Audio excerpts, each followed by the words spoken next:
Before we begin, I need to tell you something you already sense but rarely admit.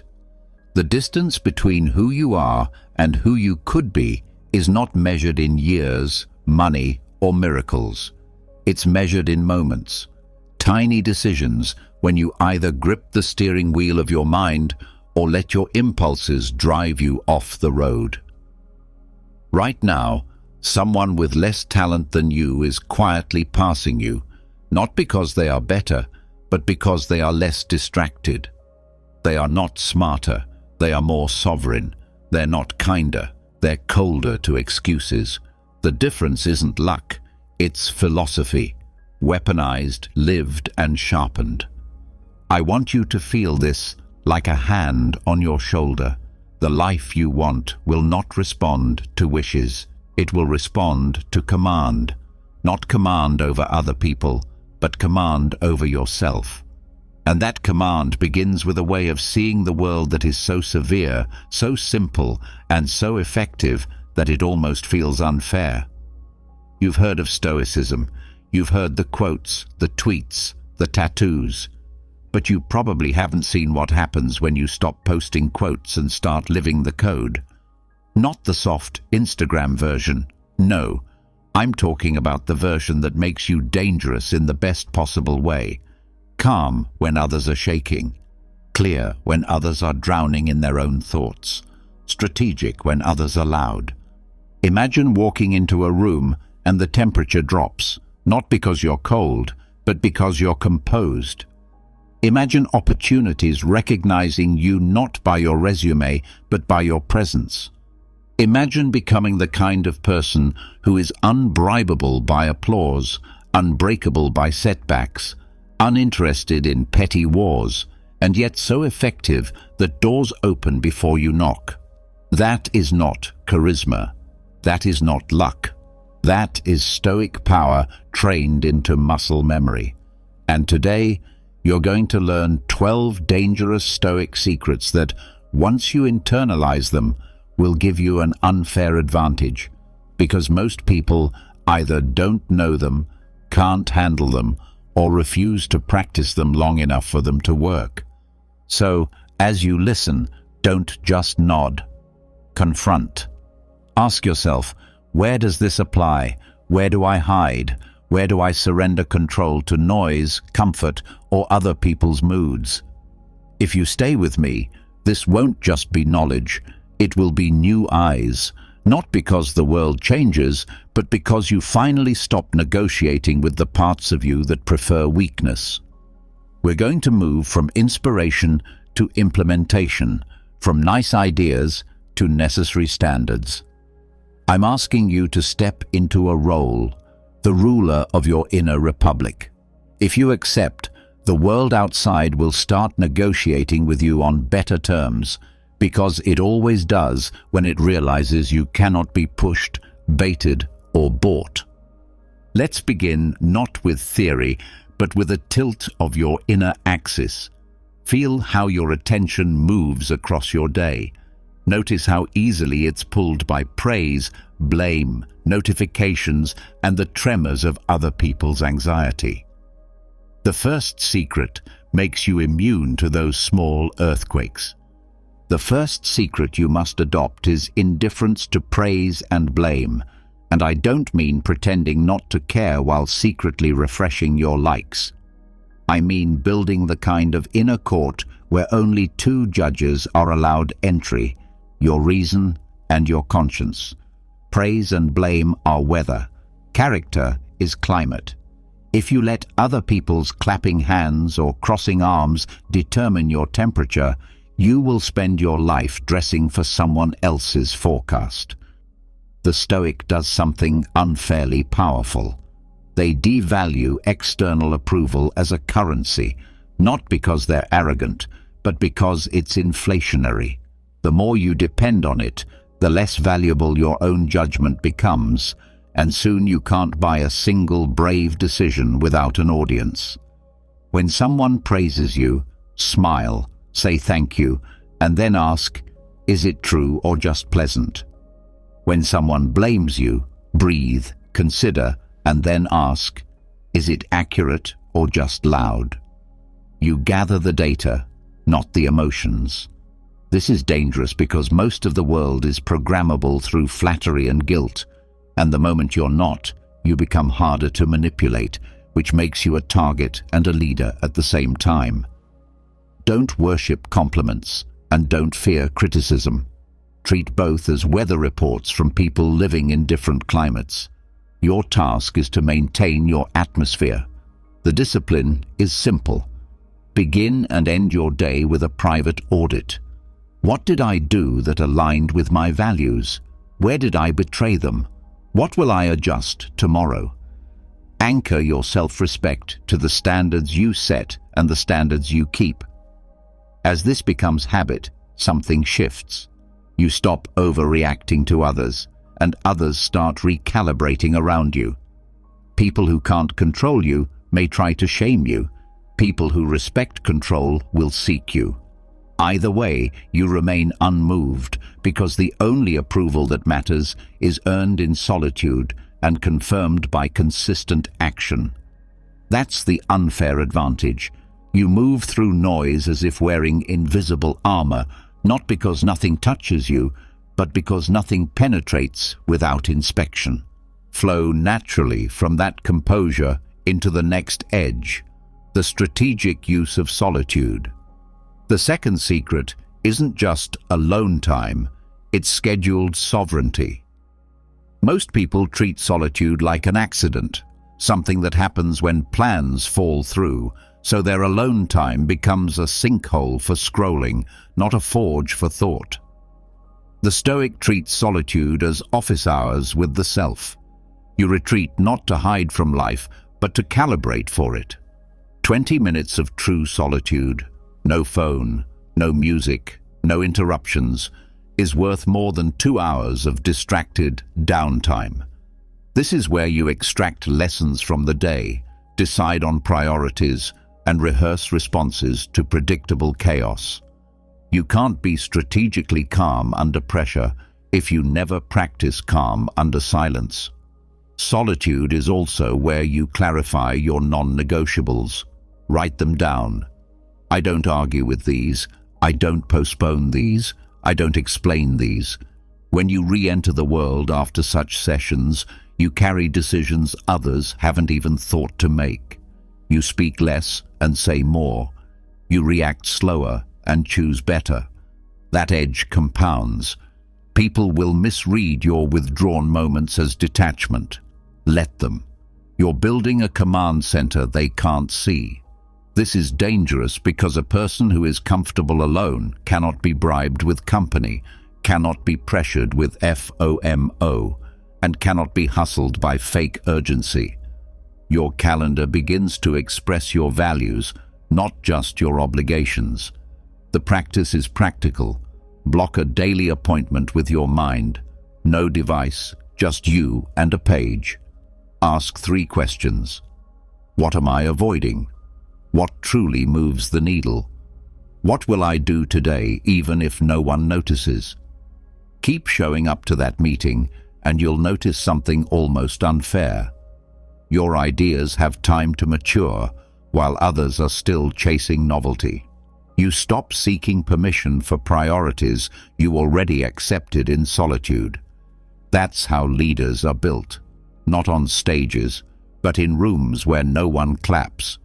Having stabilized your inner court and built your private command center, you're ready for the training ground that most people mock until they need it. The third secret is voluntary discomfort. Most are experts in avoiding friction. They treat comfort like a right, not a reward, and then wonder why they fracture under the slightest strain. Stoics reverse the equation. You train discomfort in small doses so that life can't surprise you with big ones. Sleep a little colder, walk a little farther, skip a meal once in a while. Sit with the itch of not checking your phone. Choose the stairs. Speak the truth even when your voice shakes. These are not macho stunts. They are micro-rehearsals for stress. Your nervous system learns that discomfort is a sensation, not a threat. You build a library of proof. I can do hard things and nothing terrible happens. In fact, I become sharper. Voluntary discomfort also clarifies value. When you strip away excess, you discover what is essential. You stop confusing convenience with necessity. That's unfair in a world that panics when Wi-Fi lags. You become the person who keeps their head when the projector fails, who can work from memory when the plan changes, who can make a decision while others are begging for a break. Start with one deliberate friction every day. Make your bed perfectly when you least feel like it. Take a cold shower for the last 60 seconds. Park farther and use the walk to rehearse your plan. Add weight to your workouts. Add silence to your social life. Add truth to your conversations. With time, you will sense the difference. Comfort stops owning you. You own it, use it, enjoy it, but never need it. The person who can operate without ideal conditions will always outrun the person waiting for them. Now that your body and mind can tolerate friction, let's weaponize anticipation. The fourth secret is negative visualization, premeditatio malorum, the rehearsal of adversity before it happens. At first glance, it seems pessimistic, but in practice, it's liberating. Imagine losing the deal. Imagine the flight cancelled, the plan failing, the friend leaving, the market turning. Don't wallow, rehearse. Ask, if this happened, what would I do first? What is within my control? Who can I call? What plan B already exists? This doesn't make you gloomy, it makes you calm. Fear thrives in undefined shadows. Visualization turns shadows into outlines you can manage. It's an unfair advantage because crises that paralyze others simply activate your protocol. When the worst doesn't happen, and usually it doesn't, you feel lighter because you've just realized how much you could handle if it did. You also become less entitled. Gratitude expands because you've imagined the absence of what you now enjoy. The exercise is structured. Once a day, take one scenario you depend on and write a 2-minute if-then response. If my proposal is rejected, then I immediately request feedback on one dimension, schedule a follow-up, and move to the next target. If my routine is disrupted, then I execute my travel routine. 10-minute workout, 20-minute review, 15-minute deliberate practice. Premeditation isn't expecting doom, it's refusing to be surprised by it. Anxiety loses leverage when you've already met it in practice. And when success comes, you're not giddy or reckless, you're measured because you knew even this victory could have gone another way. Victory tastes better when you're not addicted to it. The fifth secret is to treat emotions as data, not commands. Most people either worship their feelings or wage war on them. The Stoic treats feelings like weather alerts, useful but not sovereign. Anger indicates a boundary. It does not authorize a reaction. Fear signals risk. It does not sentence you to paralysis. Sadness requests processing. It does not justify abandonment. You become dangerous when you can name your state without becoming it. I notice anger rising. I'm feeling threatened. There is grief here. Labeling is not weakness, it's containment. Once named, emotions can be interrogated. What story are you telling me? Is it accurate? What alternative interpretation fits the facts? The two tools here are the pause and the paraphrase. The pause is a 3-breath rule before speaking, sending, or committing. The paraphrase is stating the other person's point back to them before defending your own. Together, they perform a miracle. You become harder to provoke, easier to negotiate with, and more accurate under pressure. In a room of reactive people, The least reactive person leads. This is unfair because it gives you consistency while others are losing shape. Emotions stop driving your calendar and start informing your choices. You'll notice you apologize less because you provoked less damage. You will also forgive faster because you're fluent in your own internal storms. Practically, build a lexicon.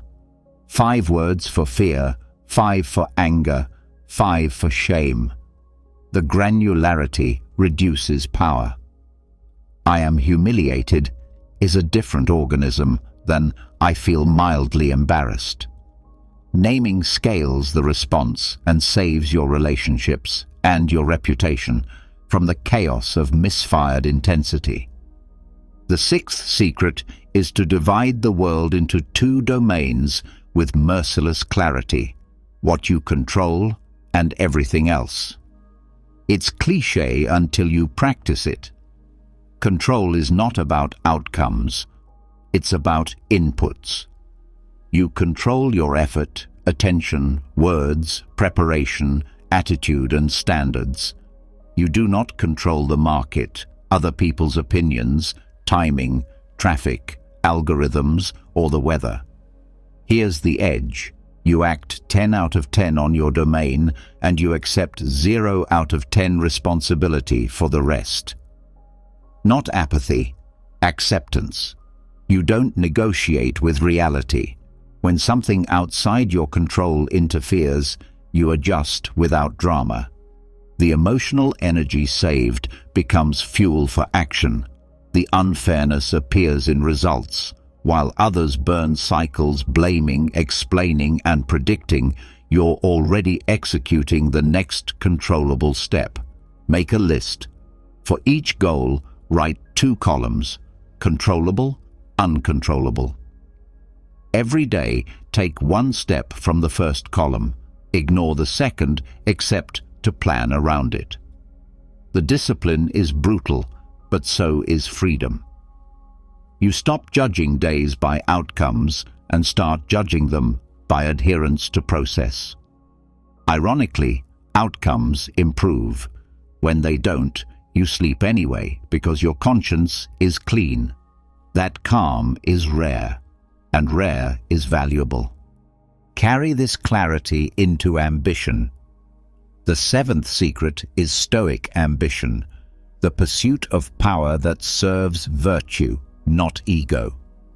Many people confuse Stoicism with quiet resignation. Wrong. The Stoic is aggressive where it matters, in skill acquisition, in service, in decision-making. The difference is motive. You don't chase status to feel enough. You chase mastery to be useful. The goal is not applause, it's impact aligned with principles. This is a competitive advantage because it prevents the burnout of ego chasing and the aimlessness of false humility.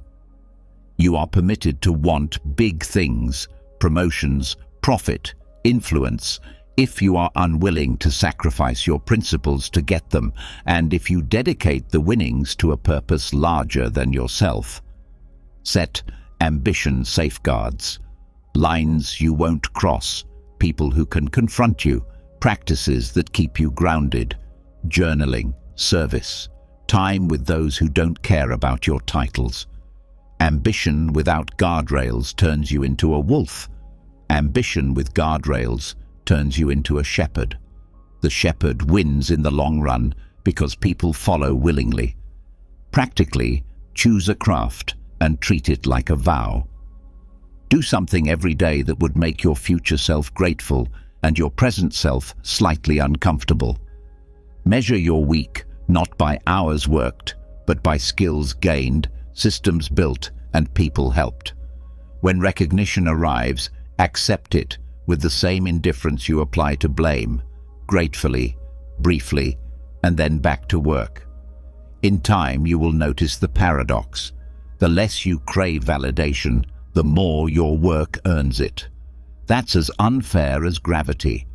If ambition is your engine, drama is sugar in the tank. The eighth secret is disdain for drama. Swiftly, quietly, consistently. Drama is attention without intention. It begs for your energy while promising nothing of value. The Stoic response is neither moral panic nor smug superiority.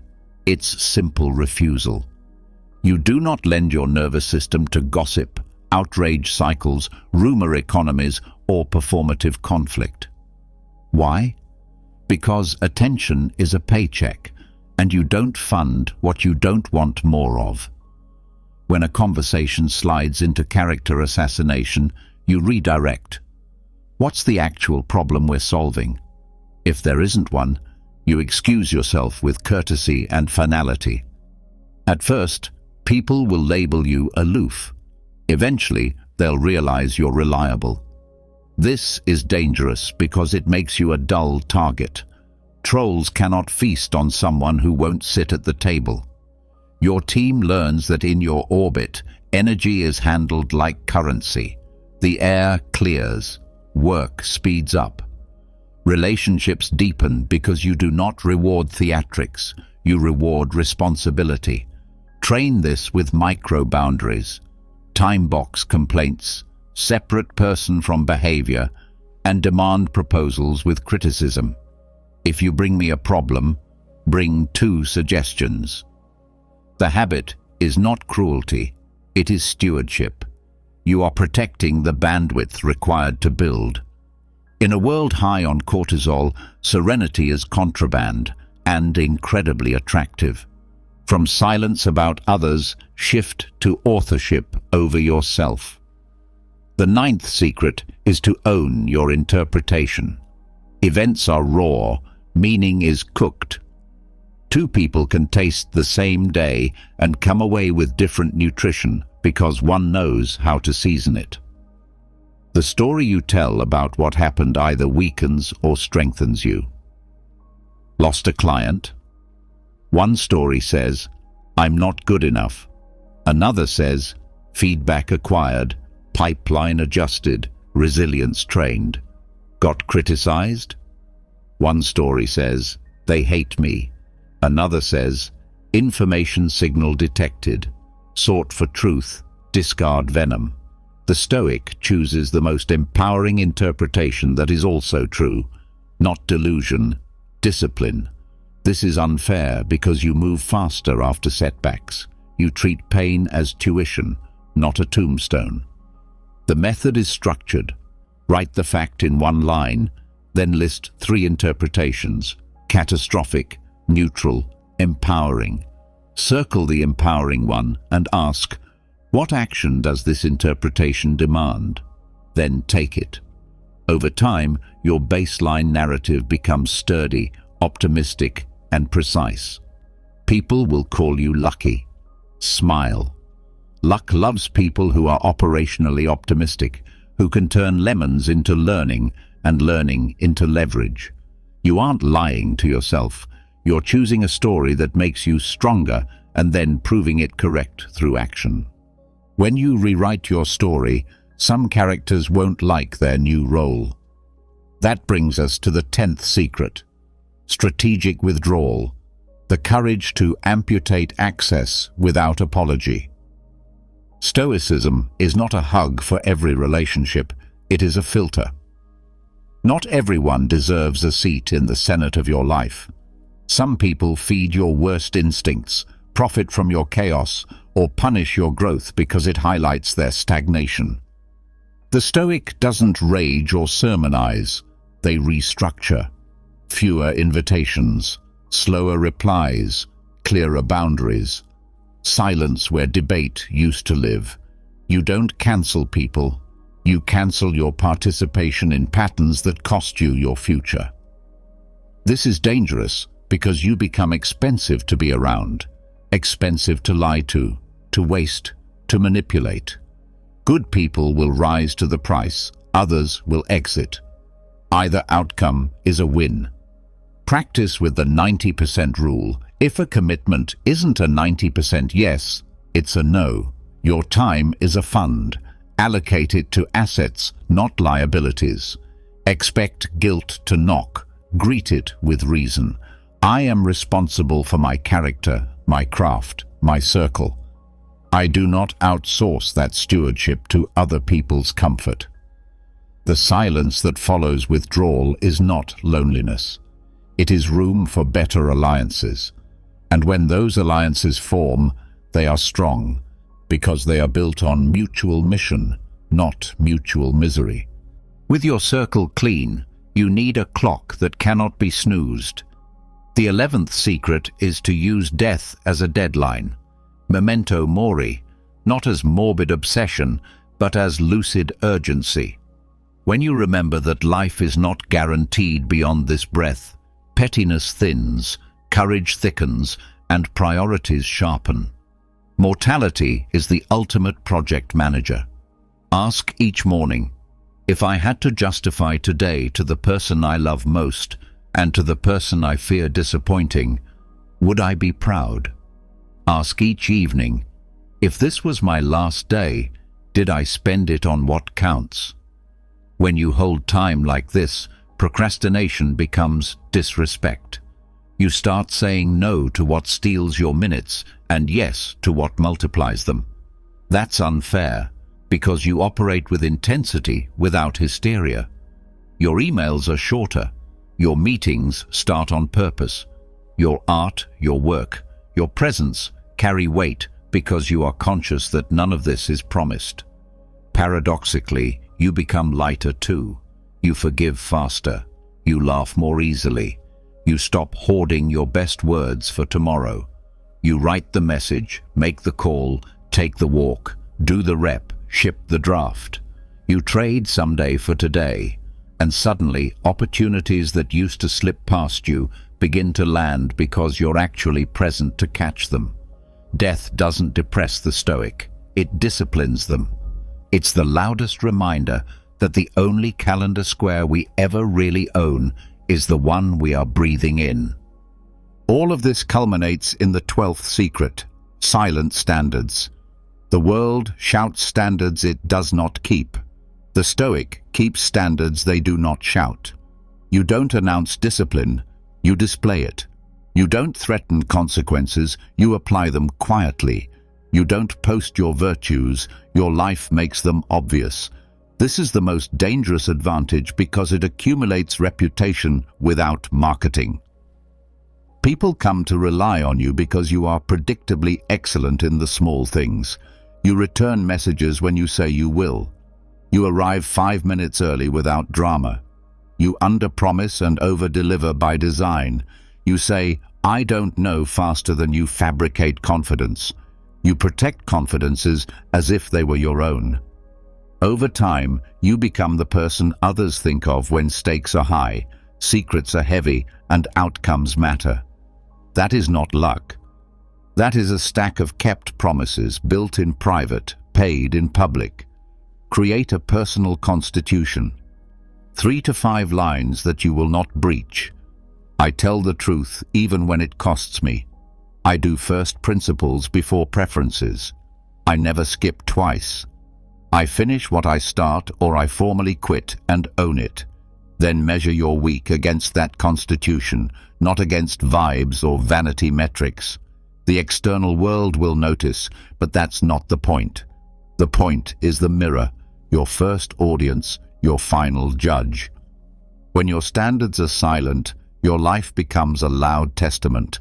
The volume is unmistakable. As these 12 secrets settle into you, notice how they interlock. Indifference to praise and blame fortifies solitude because you no longer fear your own company. Solitude feeds voluntary discomfort because you're less addicted to easy stimulation. Discomfort prepares you for negative visualization because your mind has rehearsed hardship. Visualization informs emotion as data because you've pre-written your response. The control dichotomy keeps your emotions from hijacking your day. Stoic ambition channels your control into impact. Disdain for drama protects the bandwidth that ambition requires. Ownership of interpretation ensures setbacks become strategies. Strategic withdrawal keeps your environment aligned with your mission. Memento mori accelerates action across all domains. Silent standards make the whole system visible to anyone paying attention.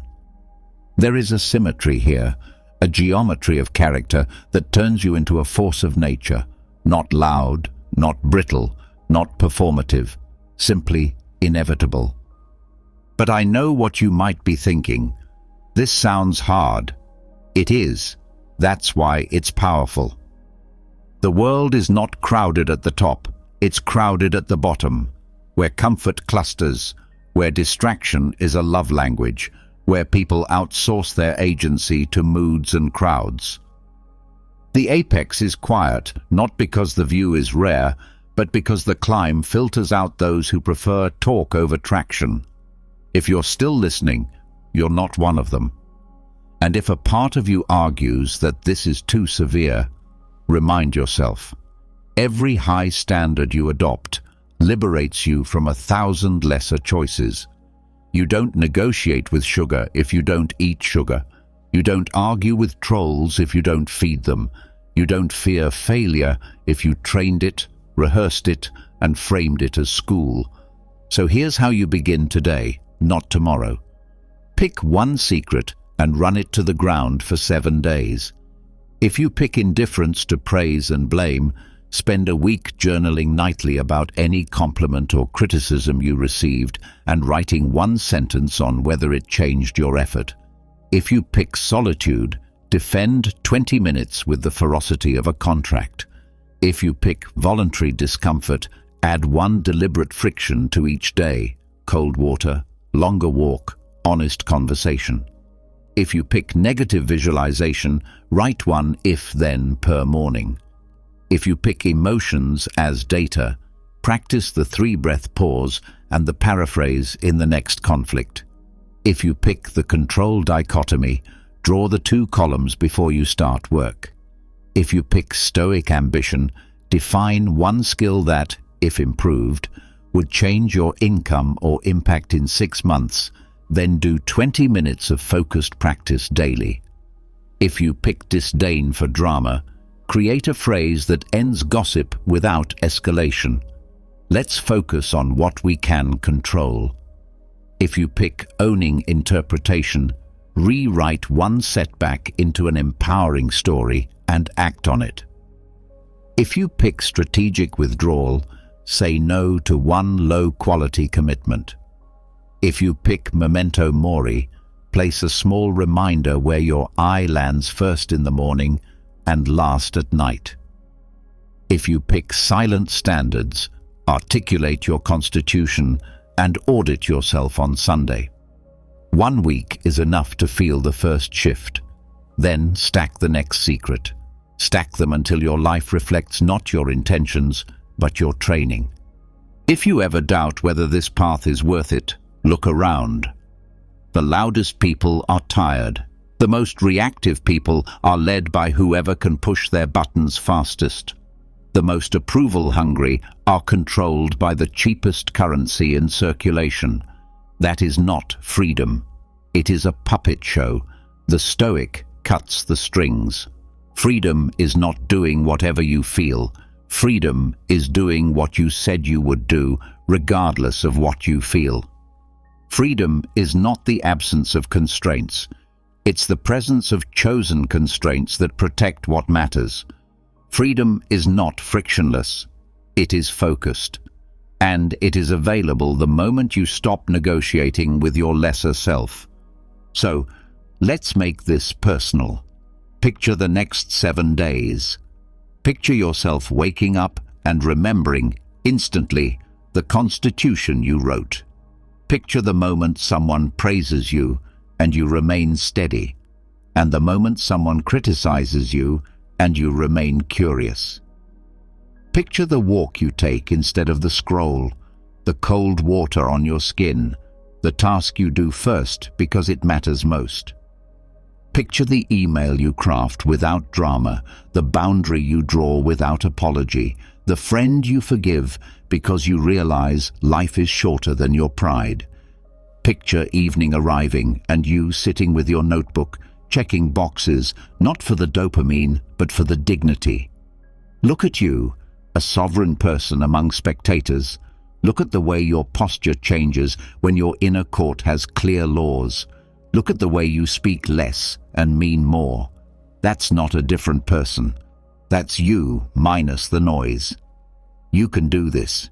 You can be the person people call when it matters, the one who is calm in the storm because they trained under clear skies to respect the wind. If you make these secrets your practice, you'll stop chasing advantages and start becoming one. Life will feel less like a lottery and more like a ledger.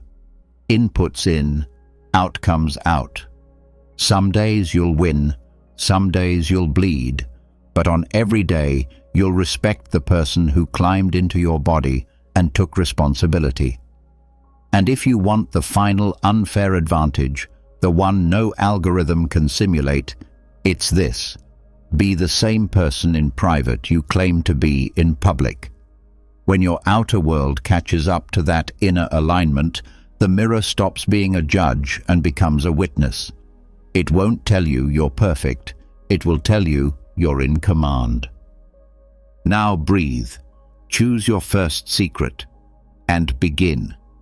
The last time we spoke, we rebuilt the morning mirror into a private altar, your first audience, your first battlefield, your first declaration that you refuse to betray yourself. Keep that energy, because today we take the fight even earlier. If the mirror is the altar, then 5 a.m. is the temple, the quiet, unguarded corridor where your mind can hear itself think before the world starts shouting. I want you to feel the continuity, the thread we've been pulling together. Presence breeds standards, standards breed sovereignty, and sovereignty begins when you stop asking your mood for permission. Waking at 5 a.m. isn't a flex, it's a philosophy. It's the daily referendum where you vote for your future over your feelings. You already know the cost of sleeping through your potential. The day ambushes you with other people's priorities. You're negotiating with your energy, and by noon you're apologizing to yourself for all the things you promised last night. Today, we set a different tone, not because 5 is magical, but because 5 is unforgiving. It's early enough to be rare, honest enough to expose your excuses, and quiet enough to let you build a life without an audience. I'm not interested in romanticizing fatigue or glorifying grind. I'm interested in you owning the first hour so the rest of the day stops owning you. This is Stoic, practical, and devastatingly effective. If you listen all the way through and, more importantly, practice what you hear for 7 consecutive dawns, you'll feel a structural shift. Less noise, more weight, a different kind of calm. Not the calm you buy with scented candles, but the calm you earn by doing what you said you would do when it was hardest to do it. The first reason winners wake at 5 a.m. is because silence becomes strategy. The hours before sunrise are not empty, they are unoccupied. There is a difference. Empty time leaks away. Unoccupied time is a territory you can govern. In the world's noise, your mind is a crowded marketplace, bargains, shouting, side quests everywhere.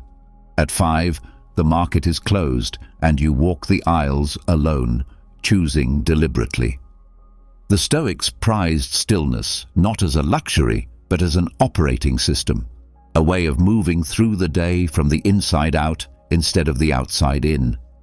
Sit in that pre-dawn quiet, and you'll hear the 2 voices you usually drown. The frightened voice that wants comfort, and the wiser voice that wants character. When you're surrounded by notifications, comfort wins. In silence, character has room to lay out its case. That's where strategy is born, not in the middle of a dozen urgent emails, but in the space where you can ask better questions. What 2 things move the needle today? Where am I betraying my standards? Which one conversation would change everything if I dared to have it? The quiet won't just answer. It will expose how much of yesterday's busyness was camouflage. In silence, you cannot hide from your priorities because there is nothing else to look at. That honesty hurts for a week and saves you years. You start stepping into the day with sentences, not suspicions. You write your 3 lines, you look at your calendar, and you delete what doesn't serve the mission because you feel the difference between necessary and noisy. People will ask how you became so clear. Tell them the truth. You learned to meet your life before your phone did. From silence, we graduate into asymmetry. The second reason is that 5 a.m. manufactures unfair focus. Focus isn't just the absence of distraction, it's the presence of intention. During normal hours, your intentions compete with a city full of agendas. At 5, the field is tilted in your favor. No one is calling, no one is pinging, and every minute you invest compounds at a higher rate because it isn't taxed by interruptions. This is the hour when deep work finally has a pulse. You take a single problem, the product draft, the study chapter, the business model, the hard conversation, and you attack it with your full intelligence while the rest of the world is still powering up. Stoic focus is not intensity for its own sake. It is intensity aligned with values. You are not grinding, you are engraving. The chisel is your undivided attention. The marble is your day. One clean, uninterrupted 90-minute block before sunrise is worth 3 jittery hours at noon. You experience the strange joy of finishing crucial work before breakfast. It changes your posture. You don't walk into meetings begging for time. You arrive with results and watch how the room recalibrates. This is why winners defend early hours like a fortress. They know that after 9, the day belongs to negotiation. Before 6, it belongs to creation. If you doubt this, test it. For the next week, refuse to open any app until you've put in 90 minutes on the single task that would make the rest of the day lighter. Feel the difference in your nervous system. That feeling isn't magic. It's the relief of a promise kept. You stop borrowing confidence from other people's approval because you've manufactured it from private execution. In a noisy world, deep focus is contraband. Carry it early, carry it always. Momentum is identity in motion, and that's the third reason. 5 a.m. forges self-respect before daylight. Self-respect is not a compliment you give yourself. It's a debt you pay with consistent actions.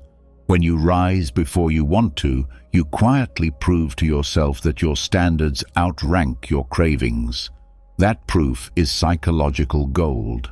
People think confidence comes from outcomes, promotions, compliments, visible wins. Real confidence is born in the dark when no one's keeping score. It's you versus you, and you won. You carry that win into everything else. The commute, the conversation, the workout, the negotiation. When resistance whispers later in the day, you have fresh evidence that you don't fold. Stoicism calls this prohairesis, your governing faculty, your power to choose. Every 5 a.m. you honor is a deposit into that account, and the interest shows up as dignity. You will notice how your tone changes. You ask for what you need with calm instead of apology. You say no to nonsense without producing a courtroom of excuses. Why? Because you already did the hardest, smallest thing. You got up. People who skip the morning are often scrambling to repair their relationship with themselves by afternoon. They promise themselves the evening will be different, and then the evening is tired and crowded, and everything gets rolled to tomorrow. At 5, tomorrow is today, and you've already started paying the bill. your sense of identity shifts from hope to habit. You don't wait to feel disciplined. You act disciplined and let the feeling catch up. Others chase motivation. You stack momentum. And momentum, once acquired, becomes identity's favorite language. This is who I am because this is what I do when it is least convenient. Order is mercy for the mind. The fourth reason is that waking at 5 a.m. synchronizes you with nature's oldest metronome. You are a biological instrument, not a floating brain. When you align your routine with the light-dark cycle, sleeping when darkness deepens, rising as light approaches, you stop fighting your own chemistry. Cortisol rises naturally before dawn to wake your body. Melatonin declines, body temperature lifts. The brain clears metabolic waste built up overnight. The pre-dawn window leverages this physiology instead of arguing with it. Stoics were practical biologists before the term existed. They watched the sky and adjusted their lives to it. In modern terms, the first light anchors your circadian rhythm, which regulates mood, energy, appetite, and attention. Step outside. Let the grey-blue sky touch your eyes. Breathe the colder air. Walk, even for 10 minutes. You are telling your internal clock, start the day. That one act reduces evening insomnia and stabilizes your daytime energy more than another espresso ever will. It's not just spiritual, it's chemical. Over weeks, your sleep becomes deeper, your waking becomes cleaner, and your dependence on stimulants fades because you've stopped sprinkling chaos across your 24-hour loop. The philosophical payoff is precision. When your physiology is steady, your choices are clearer. You don't confuse hunger with boredom or fatigue with futility. The practical payoff is predictability. You become a person whose energy can be trusted at certain hours, and that reliability is rare enough to look like genius. Most people fight the clock with caffeine and collapse. You flow with the clock and finish. The world calls it discipline. It's also design. Stoic, simple, sustainable. Discomfort practiced is panic prevented. The fifth reason is that the 5 a.m. habit is voluntary hardship, the safest way to inoculate yourself against the day's unpredictabilities. Marcus reminded himself each morning that he would meet the ungrateful, the arrogant, the deceptive. He rehearsed adversity so it couldn't surprise him. When you get up before your comfort asks you to, you are rehearsing adversity on your terms. It's a small, controlled friction that trains your nervous system to tolerate larger frictions without theatrics. You are teaching your body a crucial sentence. Discomfort is information, not an emergency. Watch what that does to your day. A harsh email arrives and you don't combust. You breathe, assess, respond. Traffic snarls and you don't narrate doom. You adjust. A plan collapses and you don't crumble. You reroute. Why? Because your first act was a rep against the instinct to seek the softest path. You moved anyway. Voluntary hardship also creates appetite for excellence. Once you've climbed out of warm sheets to meet cold air and honest work, laziness feels insulting to the version of you that did the hard thing first. You won't always crave the gym, the study session, the sales calls, but you will crave congruence with the person who rose early. That is a better fuel than hype. You become dangerous in the best way, less bribable by comfort, less blackmailable by fear. You do not need ideal conditions. You manufacture them with posture, breath, and sequence. The day can push, but you push back because you trained the push at dawn. Attention is a resource. At 5 a.m., it's tax-free. The sixth reason is that early hours give you a monopoly on your own mind before the market opens. Your phone is a slot machine designed by very smart people to harvest your focus, and after sunrise, the machines are loud. Before sunrise, they are quiet, if you choose to be. The Stoic practice here is pre-commitment. Remove the decision from the battlefield. Before you sleep, you set the rule that no inputs enter your mind before you have produced something that matters. A page of writing, a lesson learned, a plan drawn, a circuit trained. When you place creation before consumption, you invert the modern hierarchy and your brain thanks you with clarity. What you do first imprints the day. If you scroll first, you train your attention to seek novelty and outrage. If you create first, you train it to seek depth and agency. Try this for a week and feel how your appetite changes. The jittery need to check begins to weaken when you taste the clean satisfaction of finishing real work while the city sleeps. You become stingy with your inputs, not because you're above them, but because you felt the cost of renting out your focus and the profit of owning it. Meetings become shorter because you arrive with decisions instead of dilemmas. Conversations become richer because your mind isn't diluted. Even leisure improves. When you've earned the right to scroll, you do it without guilt and without the addiction to escape. You are not anti-technology, you are pro-stewardship. The early hour is your firewall. Solitude without structure decays into daydreaming. The seventh reason is that 5 a.m. enforces a personal council, your private senate, where policy is set for the state of you. Most people start the day already inside someone else's agenda.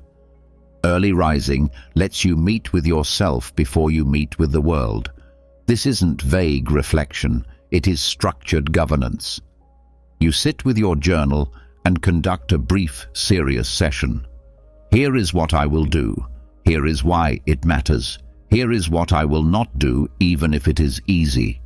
Here is how I will respond when the predictable interruption arrives. This is Stoic premeditatio in administrative form. The meeting lasts 15 minutes and saves you 5 hours of later confusion. You break big goals into small, time-bound actions. You schedule them, not as wishes, but as appointments with your future self. You ask one moral question too. What kind of person do I intend to be in each room I enter today? Calm under pressure, generous under stress, truthful under temptation. Write it. When you've declared your conduct in advance, you recognize yourself when the moment to act appears. Without this counsel, you spend the day negotiating with urges, moods, and other people's emergencies. With it, you move like someone who already decided. The effect is visible. Your presence becomes less erratic. Colleagues stop testing your boundaries because they learn you won't re-legislate them at 2 p.m. Family starts trusting your word because it matches your calendar. This is government by constitution, not by emotion. And constitutions are written at dawn. Time is the only currency that appreciates when you invest it early. The eighth reason is compound minutes. Everyone says they don't have time. What they mean is they don't have priority. At 5 a.m., priority is visible because the day hasn't diluted it yet.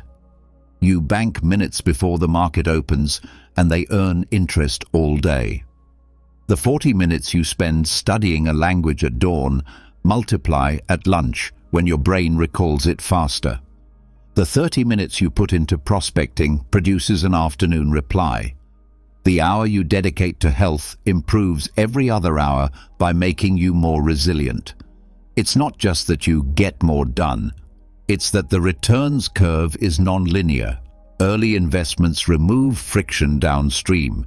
You feel it when a task that would have taken 3 stops and 6 interruptions at noon takes 1 clean run at 5:30. You feel it when your evening is lighter because the heavy lift is already behind you.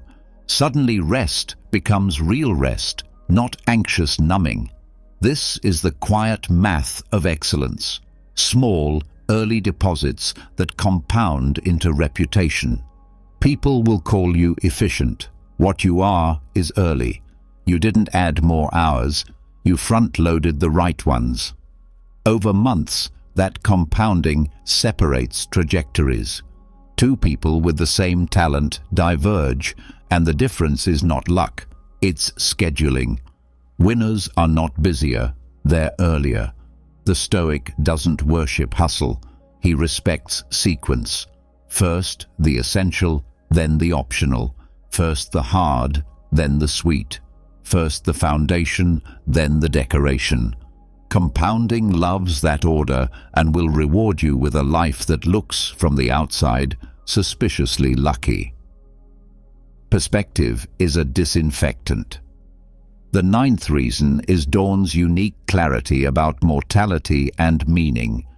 There's something ancient about walking into the thin light when streets are empty and the sky is undecided. You can feel how brief and important a day really is. Memento mori isn't a slogan, it's a sunrise. Remembering that you will die is not morbid, it is invigorating. It drains the poison from petty anxieties and concentrates you on the real. At 5, you can ask the sharp questions without defensiveness. If this were my last week, would today's plan still deserve me? Who needs my apology? Which project would I continue even if it didn't pay? You might think these questions will make you reckless. They make you precise. You stop scattering effort across a dozen shallow tasks because you can feel time looking back at you. You start moving important conversations earlier. You start telling the truth faster. You stop hoarding praise and start giving it while it can still do some good. The morning becomes a ritual of choosing. What will I carry into a day I can never get back? Stoicism insists on this selection. Don't waste your strength on what is not yours to control. Don't waste your minutes on what will not matter at dusk. The sun will rise with or without your consent. Your job is to rise with it, having chosen wisely. That alignment, repeated, builds a life that makes sense from the inside, a life immune to performative busyness because it is anchored to meaning, not momentum for its own sake. Signals shape outcomes. The 10th reason is that waking at 5 a.m. communicates leadership without a word. Not performative posts about rise and grind, not noisy declarations, just a consistent pattern that others can rely on. When people learn that your mornings are protected, they infer crucial traits. You are proactive, you are disciplined, you steward your energy, and you will likely steward theirs. Trust grows from reliability. Teams begin to orient around you because you're a stable lighthouse in a fog of late starts and drifting deadlines. Family rhythms adjust because your steadiness creates a gravity well. Breakfast happens, rides are predictable, evenings are freer because mornings did their work. Even your critics become quieter because consistency is hard to argue with. Leadership isn't charisma, it's choreography. The repeated movements that make a group move better together. Early rising is choreography for the day. You set tempo, you keep time, you cue transitions. People notice not because you force them to, but because the music sounds different around you. The Stoic doesn't crave command for ego's sake, but accepts it when offered and earns it with standards kept. That's what 5 a.m. is, a standard. When you keep it, your world listens and eventually follows. You will be tempted to weaponize this and shame others into waking early. Don't. The power is not in superiority, it's in example. Let your calm mornings leak into better outcomes. That is the only sermon worth preaching. Your first hour decides your last hour. The 11th reason is that early rising transforms recovery. People think waking early steals from rest. Done foolishly, it does. Done properly, it gives rest a job. When your day starts with clarity and ends on time, sleep becomes a partner, not a negotiation. You stop mayhem scrolling at midnight because you know you've prepared tomorrow and earned the right to close the book. Your evening wind-down becomes simpler. No unfinished chaos nipping at your ankles, just a brief review, a note or two, and lights out. The next morning, your body recognizes the pattern and pays you back with deeper sleep cycles. This is the paradox. Waking early, consistently, makes sleeping better, consistently, if you respect the gate on both ends. The Stoic respects constraints because constraints create freedom. A fixed wake time and a guarded bedtime are constraints that free you from the exhaustion lottery most people live by. The payoff is creativity. Fatigue murders curiosity. Stability revives it. You'll notice ideas returning, humor resurfacing, patience lengthening. That's not a productivity hack. That's a humane rhythm. The world will still be chaotic. Your life will still involve emergencies, surprises, heartbreaks. But inside that reality, you will carry a dependable cadence that makes recovery possible without escapism. You won't need to disappear for a weekend to feel human. You will feel human at 5:30 when you pour coffee, write a line you like, and remember that you are steering again. Finally, the 12th reason, the one that ties the rope through every other loop, is that waking at 5 a.m. anchors a philosophy, not just a schedule. Anyone can white-knuckle a week of early alarms. Winners transmute the hour into identity. They don't say, "I wake up early because I'm busy." They say, "I wake up early because I'm a steward of my life." That difference sounds poetic, but it changes everything. When the identity takes root, you no longer debate each morning. You simply express who you are. You are the person who meets the day before it meets you. You are the person who rehearses adversity before it arrives. You are the person who writes before you consume, who chooses before you are chosen for, who sets standards in private so the public parts of your life stop wobbling. Stoicism is not a museum of quotes. It's a habit architecture. 5 a.m. is one of its strongest beams because it carries weight across domains: clarity, health, relationships, work, character. You may modify it.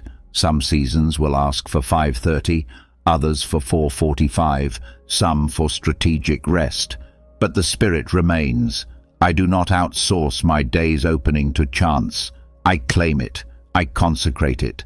I build from it. And when life knocks me off it, I return without drama because I know the hour isn't holy. Keeping the promise is. If you felt something shifting while listening, don't let it evaporate into admiration. Admiration is the mind's way of applauding itself for not acting. Instead, choose adorn. Give me 7 of them. Tonight, set out your clothes, place your notebook on the table, write the one sentence you'll complete in the morning. Put your phone to sleep in another room and set an honest alarm. When it rings, don't argue. Get vertical, get hydrated, get outside for 2 minutes of sky, then come home and begin the work you promised. Guard the hour like a monk guards a candle in the wind. If you fail, don't dramatize. Reset the next night. After 7 honest mornings, take inventory. Are you clearer, calmer, less dependent on mood? Are you more exact with your time, more generous with your presence? Do you like yourself more? Not because you hit every target, but because you showed up for you. That's the test. Stoicism is not about being less human, it's about being more human on purpose. When you wake at 5, you are not worshipping suffering, you are worshipping stewardship. And stewardship, day after day, becomes a life you recognize with quiet pride. The sun will rise tomorrow with or without your consent. The only question is whether you will rise first and meet it as the author of your day, or whether you will let it author you. Choose the former. Choose it before the world wakes up. We ended our last conversation by reclaiming the morning, waking before the world, and meeting the day as its author, not its victim. You felt the difference that a quiet dawn can make. The mind steadier, the decisions cleaner, the standards higher. Today, I want you to carry that same sovereignty from the clock into the room, from your private ritual into your public presence. Because whether you like it or not, the world reads you before it hears you. The room makes a decision about you in the seconds before your first word lands. And if you have ever felt the sting of being misunderstood, underestimated, talked over, or quietly ignored, this episode is the antidote. Not tricks to fake strength, but signals to transmit it truthfully.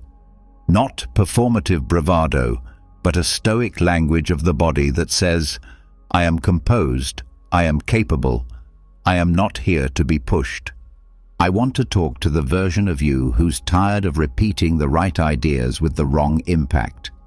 You prepare, you care, you show up, and still the meeting slides past you, the conversation slips away, the opportunity is given to someone louder, but not necessarily better. It is infuriating. It is also fixable. The Stoics were obsessed with control, specifically the kind you can actually exercise. You cannot control the thoughts in other people's heads, but you can control the signals your body broadcasts to those heads. Your posture is an argument. Your eyes are an offer. Your pace is a verdict. Every gesture is a vote, and most people cast those votes unconsciously, electing weakness without meaning to. Today, we choose consciously. And before we begin, let's disarm a modern misunderstanding. Dominance is not bullying. It is not volume or vanity or theatrical intimidation. Stoic dominance is moral gravity made visible, calm that bends the room toward order, presence that protects standards, clarity that reduces chaos. You will learn 8 physical habits that transmit that gravity without turning you into a statue or a showman. They will feel simple. That is why they are powerful. Because simplicity is repeatable, and repeatable becomes identity. Move with me now from one habit to the next, as if we were training a sequence. Keep your attention on the thread that connects them. Composed control. When you finish, I want you to walk into your next room with a body that speaks the same language as your principles. That alignment is rare enough to feel like magic. It isn't. It's stoic. We begin with the spine, because the spine tells the truth even when the mouth is clever. If the last episode was about waking up at 5, this one is about staying awake at noon. Awake in your body, awake in your signals, awake in your influence. The first transformation happens when you lengthen your posture from the ground up and allow stillness to lead you. Stand as if a thread lifts the crown of your head toward the ceiling while your feet root gently into the floor. Let your shoulders roll up, back and down, then settle like armor you forgot you were wearing. The Stoics argued for an inner citadel. Your posture is the outer wall that protects it. Notice what happens when you gamble with slouching. Your breath gets shallow, your voice thins, your gaze lowers, your words ask for space instead of holding it. When you expand by a few quiet degrees, sternum soft but high, chin level, pelvis neutral, your lungs open, your voice warms, your eyes look parallel to the horizon.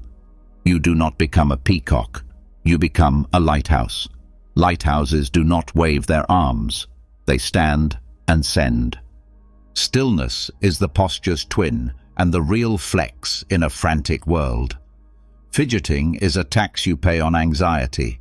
Stillness is the dividend of control. The person who can keep their hands quiet on the table, who can let silence hang for an extra beat without flinching, who can resist the nervous choreography of tapping, tugging, and swiveling. This person broadcasts surplus. Surplus time, surplus attention, surplus nerve. I'm not telling you to become rigid. I'm inviting you to let motion serve meaning. When you do move, do it on purpose. A hand opens to underline a sentence. A head nod invites someone to continue. A pen touches the page only when it's time to capture something worth remembering. Practice this in low-stake moments. While listening to a friend, plant both feet. While presenting, allow your hands to pause at your sides for one full breath between points. You'll feel exposed at first, as if not moving will show your fear. It will show your leadership. Power looks like patience wearing a body. From the spine and the stillness, we walk into the territory that intimidates most and empowers a few, the gaze. Eye contact is not a staring contest, it is a contract. If posture says, "I am here," your eyes say, "And so are you." The Stoic version of dominance through the eyes is neither glare nor glare avoidance. It is anchored curiosity. Let your eyes meet theirs for long enough to prove you are not checking for exit signs, then relax your focus to the triangle. One eye, the other, the mouth, and back again, so that you are taking in the human in front of you, not just the argument they are making. When you are the one speaking, hold the gaze through the first clause of your sentence, then let it move naturally around the room. When you ask a question, keep the gaze and the silence paired.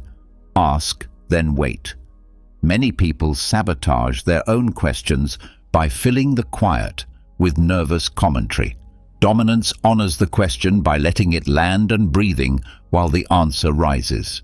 There is a seductive mistake here, using eye contact as a weapon.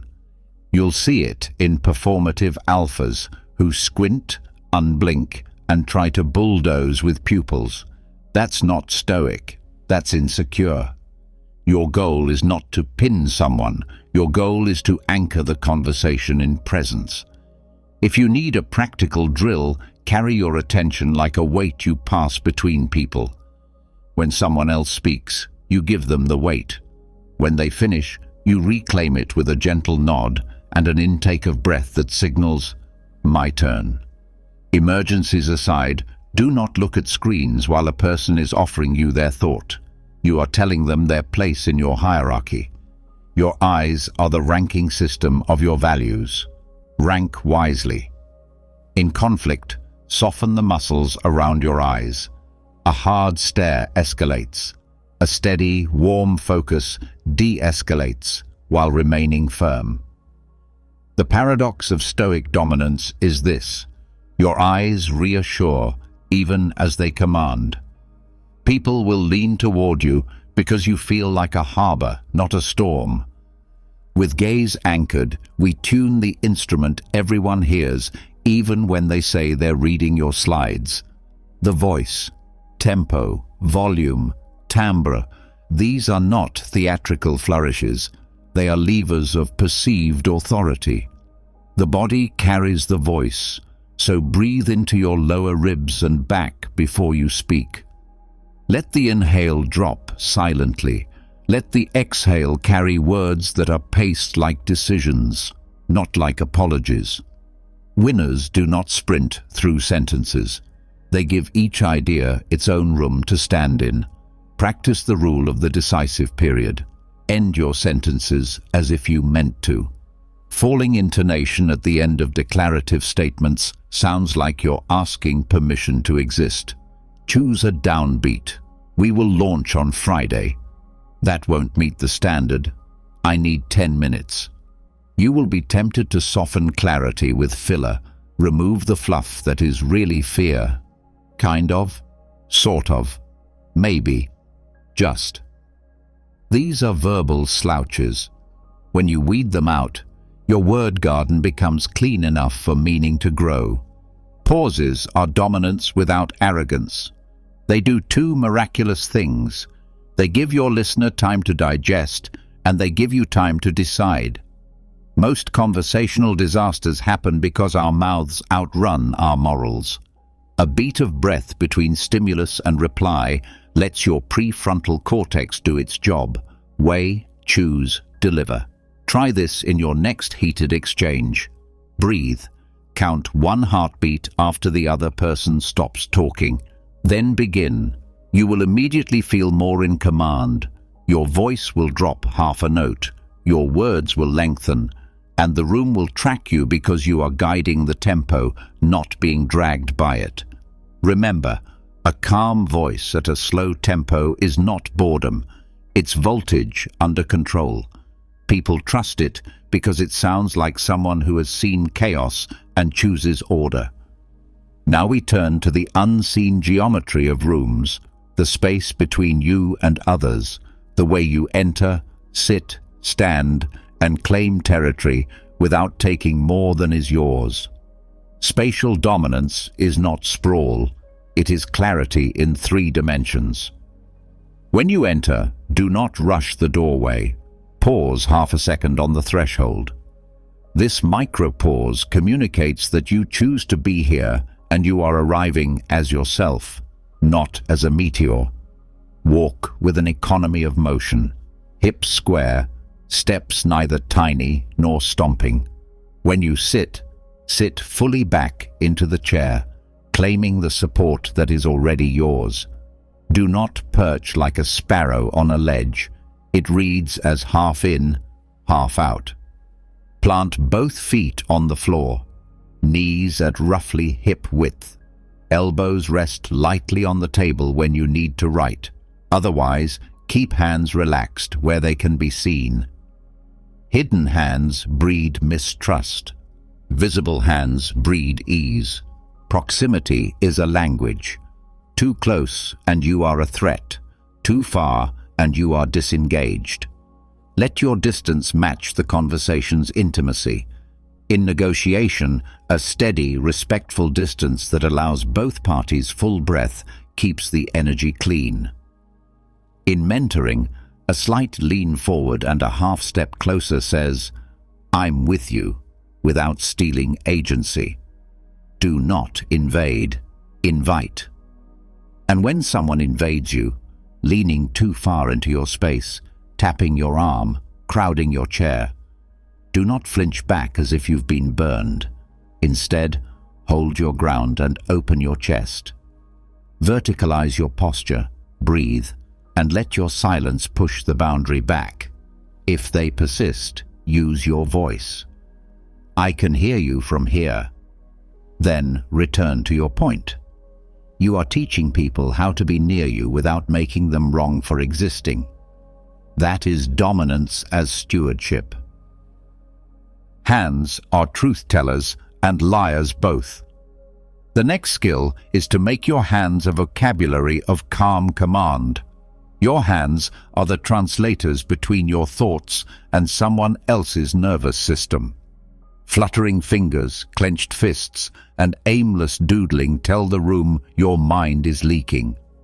Open palms at waist level, fingers relaxed and together, translate to openness without supplication. When you need to emphasize a point, use what I call the measured cut. A firm, compact slice through the air that lands your idea on the table without stabbing your listener. Show numbers with fingers only when precision matters, and never jab a finger at a person. Point to the slide, the plan, the calendar, not at the human. If you find yourself blocking, crossed arms, shielded chest, uncross intentionally and rest your forearms parallel on the table. You aren't surrendering, you're stepping into the arena. Handshake etiquette sits under this umbrella too. The Stoic handshake is warm, brief and present. Too limp and you read as avoidant. Too crushing and you read as compensating. Aim for a handshake that matches the other person's pressure by a small margin, holds for a beat longer than the minimum, and releases cleanly with eye contact and a half smile. If culturally appropriate, a second touch to the forearm can add sincerity in personal contexts. In strictly professional ones, keep it to one point of contact. And when a handshake is refused or not possible, don't overreact. Acknowledge with a nod that is as respectful as a hand. Dominance isn't needy for rituals. It adapts while staying anchored.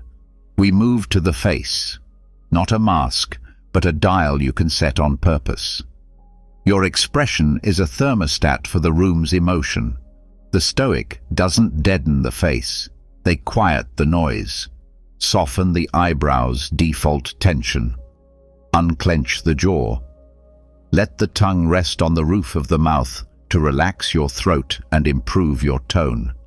Your neutral face should read as alert kindness, approachable but not eager. When you listen, angle the head slightly. Not a deep tilt that looks like pleading, but a subtle acknowledgement that communicates, "I'm tracking you." When you disagree, keep your face more still, not less. Exaggerated disbelief and eye rolls broadcast insecurity. Train a micro-expression that says, "Noted," when someone takes a shot at you, a tiny nod, a breath, the slightest narrowing of the eyes, and then return to substance. You do not get paid for your flinches. Smiles are tools, not currency. Over-smiling undercuts authority by telegraphing, "Please like me while I speak."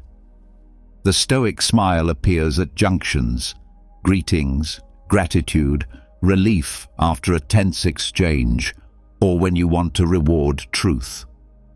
Use it like punctuation, not wallpaper. In hard conversations, keep the mouth neutral and let warmth arrive through the eyes. If anger spikes, name it in your mind and let your face grow stiller, not louder. Count one breath through the nose. Dominance is not the absence of feeling, it is the refusal to let feeling pilot the body. When you can keep your face aligned with your intent, even under pressure, people begin to feel safer around you, even those who disagree with you. Safe here does not mean coddled, it means predictable. Predictability is power. Breath is the invisible remote control of your signals.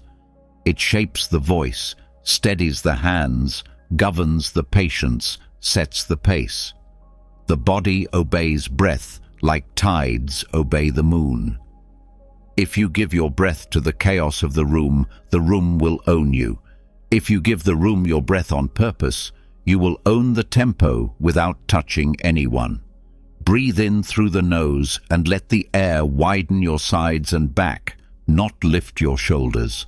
Long exhales lengthen patience. Short exhales sharpen emphasis. When you need to regain a slipping room, stop your sentence on a period. Inhale silently, then speak the next sentence on a full breath that lasts. People will lean in because your voice rides a stable wave. Before you deliver bad news, take 2 quiet nasal breaths and imagine exhaling through your feet. It grounds your tone. Before you answer a provocation, breathe once into your belly and look at the person's entire face, not just the mouth that threw the spark. Fire dies without oxygen. Conflict dies without your breath as accelerant. You can practice breath everywhere. In the elevator, lengthen the exhale. On the phone, put a fingertip lightly on your sternum and feel the resonance of a low, calm voice. While typing a difficult message, breathe before you hit send. In presentations, plan your breaths where you plan your slides. A gulping speaker sounds like someone running from a bear. A breathing speaker sounds like someone walking in with tools. The beautiful truth is that breath obeys you faster than thoughts do. It is the fastest way to return to yourself when the room tries to take you. The last pillar unifies the others into a way of being that carries beyond any single room. Your cadence through space and time. How you begin, how you hold, how you end. That sequence teaches the world how to treat you. Begin by arriving before your words. Stand, breathe, look. Let the room register you. Then start. Not loud, not rushed, but with the kind of intention that makes the first sentence the thesis of your presence. Hold by staying inside the beat you set. Don't let interruption drag you onto a different rhythm. Acknowledge it with a turn of the head or a hand, then return to your line. End by stopping cleanly. People who fear endings muddy them. They add, "So yeah," and "That's it, I guess," and "Just my 2 cents." You are not dropping crumbs. You are placing a period. Finish with the summary sentence and the next action. That's the plan. Questions now. Then we assign owners. Your cadence becomes a soft authority that wraps the room. It feels good to be inside a rhythm that isn't anxious. You become the metronome others borrow. This is dominance without display. Notice how each of these habits is small enough to practice today and old enough to be wise tomorrow. Lengthen posture and honor stillness. Anchor the eyes without turning them into weapons. Speak on breath at a tempo that suggests decisions are being made. Claim space the way you claim your values, clearly and without apology. Make your hands translators, not protesters.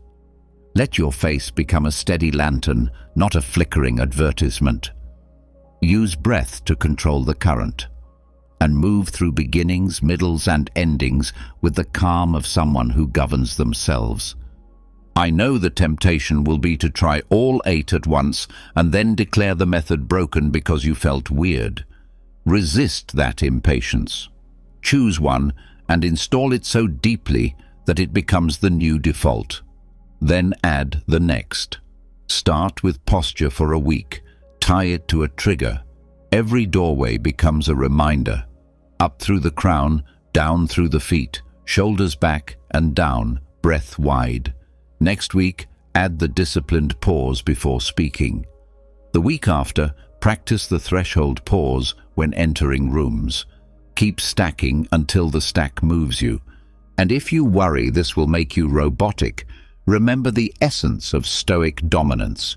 Humanity under control, not humanity under erasure. You are allowed to laugh. You are allowed to show warmth. You are allowed to relax into friends and to hold the line with foes. The point is not to become stone. The point is to become unshakable. The world rewards the person who can remain fully human without becoming a hostage to their impulses. Your body can help you become that person. Each movement a vote, each vote a habit, each habit a character. Picture your next meeting. You arrive half a minute early and wait at the door, breathing once as the handle turns. You enter not as a plea, but as a statement. You sit fully, feet grounded. Your hands rest visible. Your face is still and warm. When they start, you listen with your eyes, and the room feels seen, which means it relaxes enough to be led. When it's your turn, you claim it with breath and pace. You decide what matters, and your hands cut the sentence into the air like a craftsman measuring wood. Disagreement comes and you do not flinch. Space compresses and you widen your chest. Someone crowds you and your silence moves them back more cleanly than a lecture would. Questions come and you buy your mind one breath, then answer with the kind of clarity that makes people take notes. You finish with a period. You leave as you arrived, the same. People will say you have natural authority. You will know it was trained at 5 in the morning and carried in your bones at noon. The last word is the same as the first: alignment. When your body speaks the language your principles wrote, you become legible to yourself and inevitable to others. This is not about dominating people. It's about dominating your signals so chaos stops recruiting you. If you can carry that steadiness from the quiet dawn into the loud room, you will notice a beautiful reaction. The room will slow down for you, not because you're the most important person there, but because you are the clearest. In a world choking on mixed signals, clarity is king. Take one of these habits into your day. Install it. Report back to yourself tonight. You will not need the world's applause to know it worked. Your body will tell you with a simple sentence, "I belong to myself in that room." That is Stoic dominance, and once you taste it, you won't want to move through life any other way. In the last conversation, we ended our journey at dawn, those early hours where you seize the day before the world can ambush you. But here's the truth that most people overlook. Your morning victory is built the night before. The way you end today writes the script for tomorrow. You can wake up at 5. You can stand tall in a room. You can speak with calm authority. But if your nights are sloppy, chaotic, filled with distraction and ungoverned impulses, you are undoing in darkness what you tried to build in daylight. I want you to feel the weight of this. Every evening, as the light fades, you're given a choice. Either you waste those final hours numbing yourself with noise, or you treat them as a sacred laboratory where you reprogram your mind. Think about it. At night, your brain is softer, more malleable. The distractions begin to quiet. Your body prepares for rest, and your subconscious is getting ready to do its silent work. This is where habits either heal you or haunt you. The Stoics understood this. They didn't scroll under dim lamps. They didn't waste their evenings in endless chatter. They reviewed, reflected, prepared. Marcus Aurelius, even as emperor, ended his days by writing in his journal, dissecting his thoughts, setting standards for tomorrow. Seneca spoke about examining his conscience at night as if he were a judge reviewing the day's trial. If you want true transformation, don't just master mornings, master nights, because evenings are where self-respect is sealed. If you betray yourself at night, you wake up weaker. But if you align with discipline in those hours, you wake up with a sense of quiet dignity that no alarm clock can grant. Tonight, I'm going to walk you through 7 habits. 7 Stoic evening secrets that don't just help you sleep. They reprogram your brain, sharpen your character, and prepare you to dominate the next day. Each one is simple, but each one carries weight. And if you make them yours, your nights will stop being an escape and start becoming an engine. The first habit begins with something deceptively simple: the ritual of shutting down. Most people let their day bleed endlessly into the night. Emails at 10 p.m., messages at midnight, their brain still running the marathon of unfinished business. That is not rest. That is erosion. To live like a Stoic, you need a shutdown ritual, a deliberate moment when you declare to yourself, the day is done. Write down the 3 things you achieved, however small, and the 3 things you will address tomorrow. Then stop. Close the laptop, silence the phone, dim the lights. This is not laziness. It's discipline. Because if you don't shut down the day will keep colonizing your night. When you practice this, you discover a strange liberation. You stop carrying the weight of unfinished thoughts into your bed. Your sleep deepens, your mind processes, and you wake sharper. The shutdown is not just about stopping work, it's about teaching your brain that rest is part of the mission. Winners don't drag chaos into bed.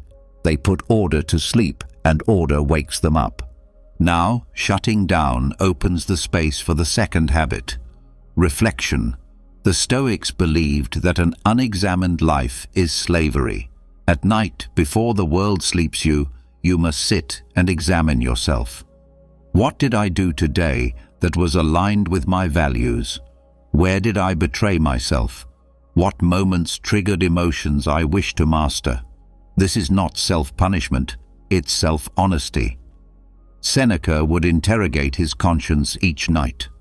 Marcus Aurelius wrote his meditations in the quiet hours as a dialogue with his own soul. Reflection is where you turn experiences into lessons. Without it, your days blur into repetition. With it, your days compound into wisdom, and wisdom compounds into power. Reflection at night reprograms your brain by telling it, every day is data, every mistake is tuition, every success is rehearsal. You stop being a victim of circumstances and start being a student of them. From reflection, the third habit flows naturally, setting intention for tomorrow. Most people wake up and ask, what should I do today? Winners decide that the night before. You take a pen, not just your phone, and write the single most important task tomorrow demands. One anchor task that, if completed, will make the day a win. Then add 2 secondary ones that support it. That's it. No endless lists, no overwhelming options. This is Stoic clarity, removing what doesn't matter so the essential shines. When you wake, you are not confused. You already have marching orders from your wiser, calmer self. It's an unfair advantage, because while others waste their freshest energy deciding, you're already doing. Tomorrow is won at tonight's desk. The fourth habit is to disconnect from noise. The blue light, the endless scroll, the addictive loops. They're not neutral. They are poisons disguised as entertainment. Every notification you consume at night plants seeds of anxiety that bloom in your dreams. You might fall asleep, but your nervous system doesn't. The Stoic alternative? Replace digital clutter with intentional input. A page of philosophy, a paragraph of journaling, even silence with your thoughts. Let your last meal for the mind be something nourishing. The body cannot digest junk food without cost, and the mind cannot digest junk information without chaos. Train yourself to see the evening as a sanctuary. What you consume before sleep enters your subconscious rehearsal. Don't hand that stage to algorithms. Give it to wisdom. And once the noise is gone, we meet the fifth habit, gratitude. Gratitude is not naive optimism. It is recognition of reality without entitlement. At night, take 1 minute to name 3 things you are grateful for, not vague, but specific. The colleague who helped, the meal you enjoyed, the challenge that tested you. Gratitude trains the brain to see abundance even in austerity. For the Stoic, this is essential, to enjoy what is present without clinging, to release what is absent without bitterness. Gratitude rewires you against envy, against resentment, against the restless hunger that corrodes ambition. Sleep after gratitude is different. You are lighter, less clenched, more aligned. You are teaching your subconscious that life is not scarcity, but gift, and you train yourself to wake seeking not what you lack, but what you can build. From gratitude, we transition to the sixth habit, preparing the body.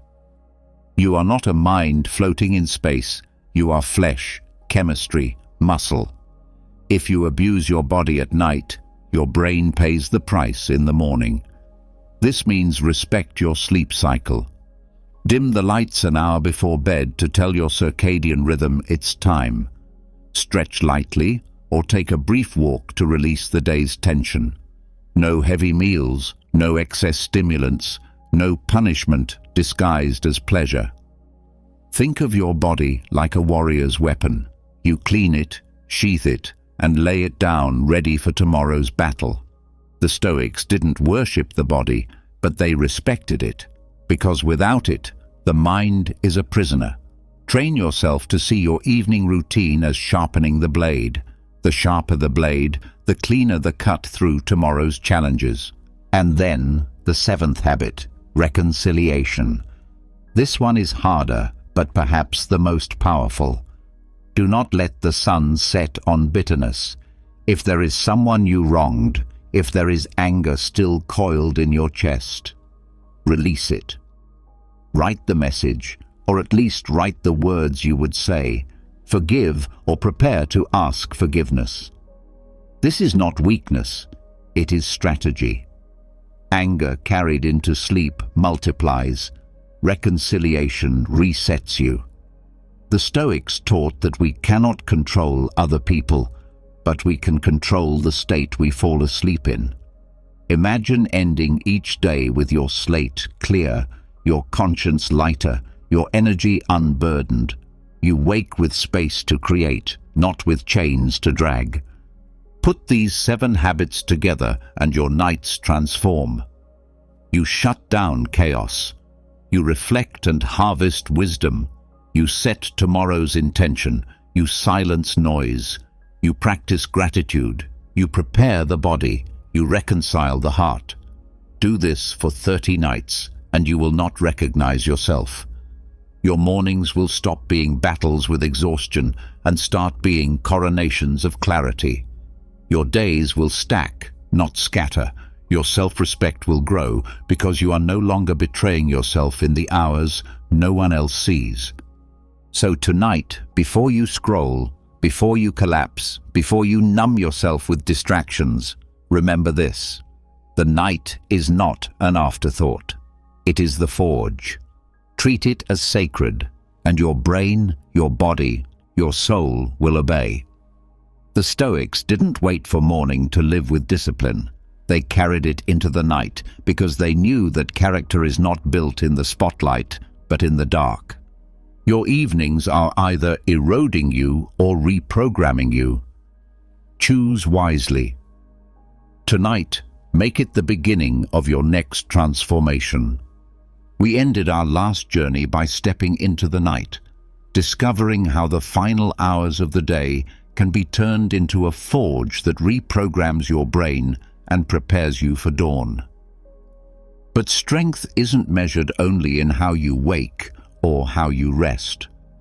Real strength, the kind that Stoics lived and died by, is revealed in what you refuse to do. Discipline is not only action, it is also abstinence. It is restraint. It is the invisible choices, the silent no's, the paths you deliberately never walk. I want you to feel this clearly. Your life is not only shaped by the habits you practice, but also by the habits you reject. Weakness is often disguised not in what people lack, but in what they tolerate: resentment, self-pity, excuses, chaos.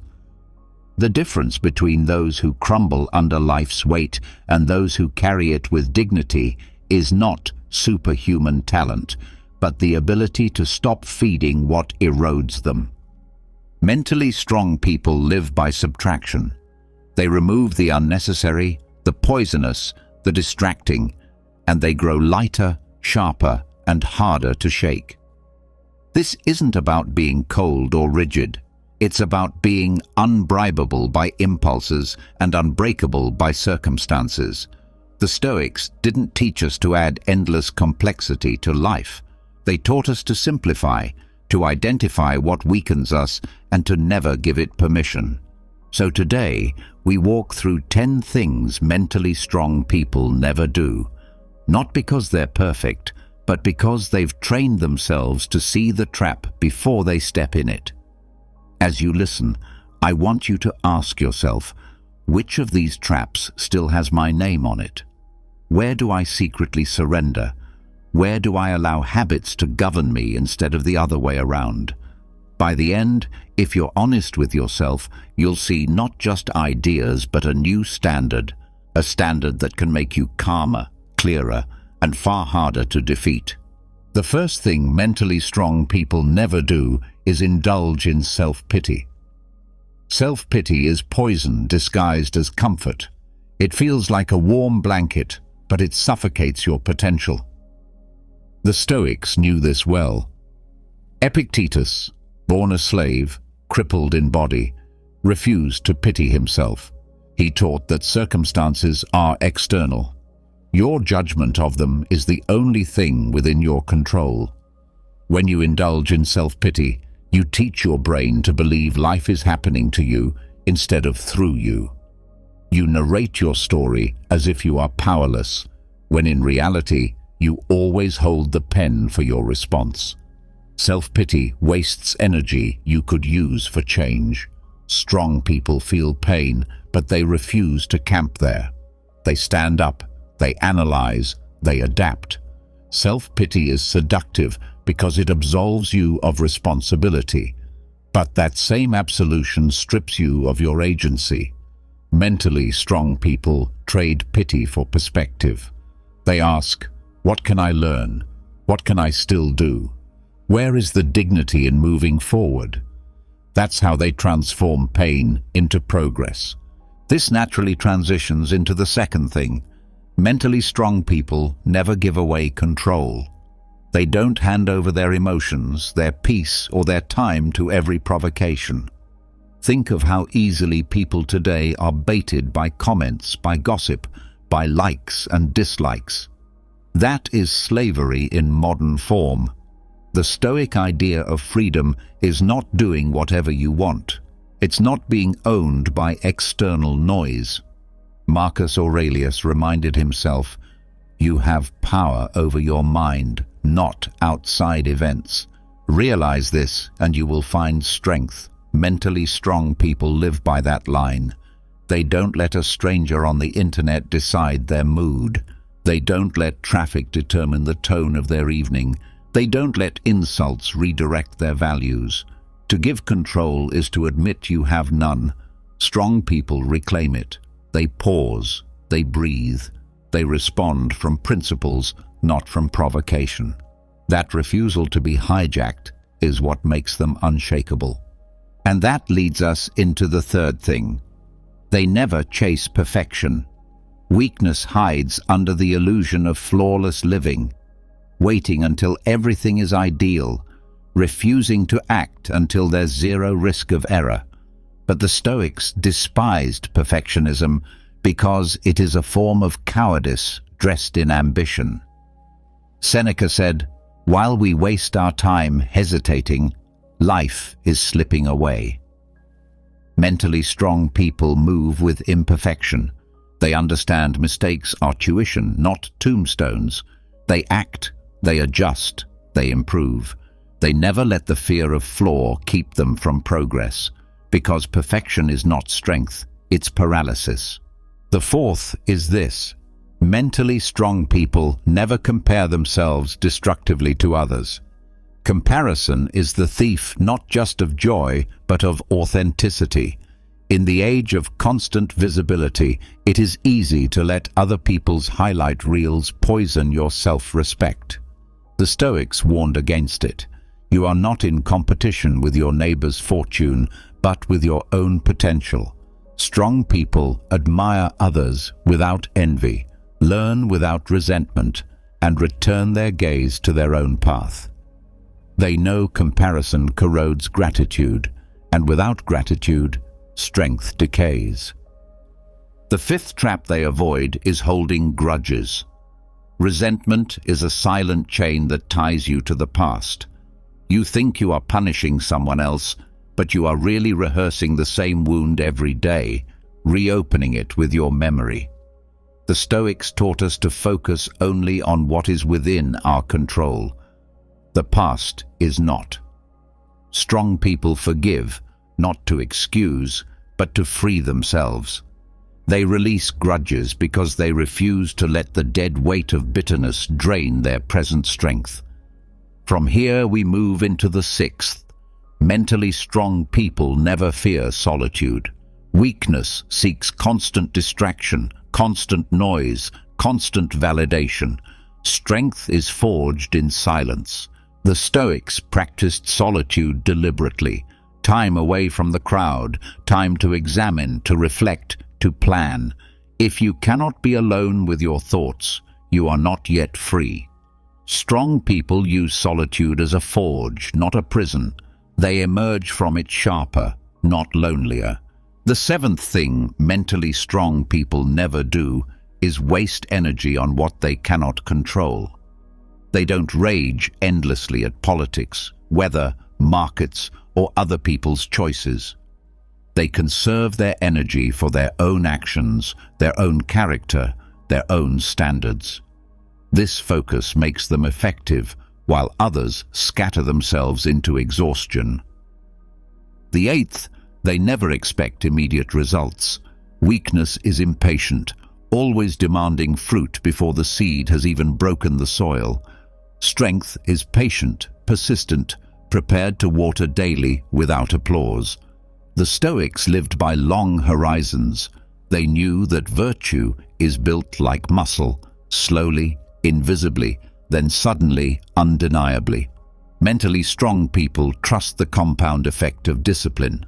The ninth, they never shy away from discomfort. Comfort is the silent killer of ambition. The Stoics practiced voluntary hardship, cold baths, simple meals, deliberate exposure to difficulty, to train themselves not to fear it. Strong people know that growth lives on the other side of discomfort. They don't run from it, they use it. And finally, the 10th. Mentally strong people never live without purpose. Wandering aimlessly is weakness disguised as freedom. Strength is alignment, knowing what you serve, who you are becoming, why you act. Marcus Aurelius rose each morning reminding himself of his duty. Without purpose, every habit erodes. With purpose, every habit compounds. Put these 10 together and you have a blueprint not just for surviving, but for thriving. You stop wasting energy on self-pity, comparison, perfectionism, and grudges. You stop giving away control, fearing solitude, or demanding instant comfort. And in their place, you plant endurance, clarity, focus, and purpose. That is Stoic wisdom translated into modern life. And if you take it seriously, you'll stop asking, "How can I look strong?" and start living in a way where strength is undeniable, because the strongest people are not those who do the most, but those who refuse the traps that weaken everyone else. So ask yourself tonight, which of these 10 poisons do I still sip? Which one do I need to put down first? And when you do, when you subtract what weakens you, you'll feel it immediately. Not louder, not flashier, but stronger. Because real strength is quiet, unshakable, and impossible to counterfeit. We ended our last journey by subtracting what weakens you. 10 traps the mentally strong refuse, but subtraction alone only clears the ground. Now we build. Now we take the cleared earth of your life and raise a structure that can stand in any weather. The roof is courage, the frame is discipline, the doors and windows are clarity and purpose. And the foundation, the part no one applauds but everyone stands on, is your relationship with fear. I want to talk to the you who is done bargaining with hesitation, the you who is tired of telling yourself, "Someday, when I'm ready." You've seen what that sentence does. It keeps your life on layaway. It pushes your power into the future, and then the future keeps moving. There is a different sentence, small, severe, liberating. Today, even if I'm not ready. That is the key that turns the lock. That is the sentence the Stoics lived by. They had storms, losses, betrayals, plagues, uncertainty so thick it would choke most modern minds. And still, they moved. Not because they were fearless, but because they refused to worship fear. So here's our pact for the next hour. You will listen like someone who intends to act. I will speak like someone who refuses to waste your time. Together, we will shape a new relationship with your mind, one where fear stops being a landlord and becomes a messenger, where potential stops being a rumor and becomes your daily work, where self-respect stops being a speech and becomes a schedule. If you stay with me, by the end, you will not just believe you can change, you will have already started. Begin where all honest power begins, with the decision to create, not to wait. People talk about finding their potential like it's hiding behind a couch cushion, as if one day they'll bump into their destiny at the grocery store and everything will click. That belief is a lullaby. It sings you to sleep while years slip past your window. Potential isn't a treasure hunt, it's a construction project. You don't find foundations, you pour them. You don't find walls, you raise them. You don't find a roof, you lift it. Picture a block of marble in a workshop. You stand before it, chisel in hand. Fear tells you, don't start. What if you ruin it? Stoic reason replies, if I never strike, the statue never exists. There is no art without shavings on the floor. There is no strength without sweat on the ground. Every clean line the world admires was purchased with 1,000 imperfect blows no one clapped for. This is the secret the bold share with each other in quiet rooms. Readiness is not a prerequisite, it is a product. You do the thing, and by doing the thing, you become the person who can do it better.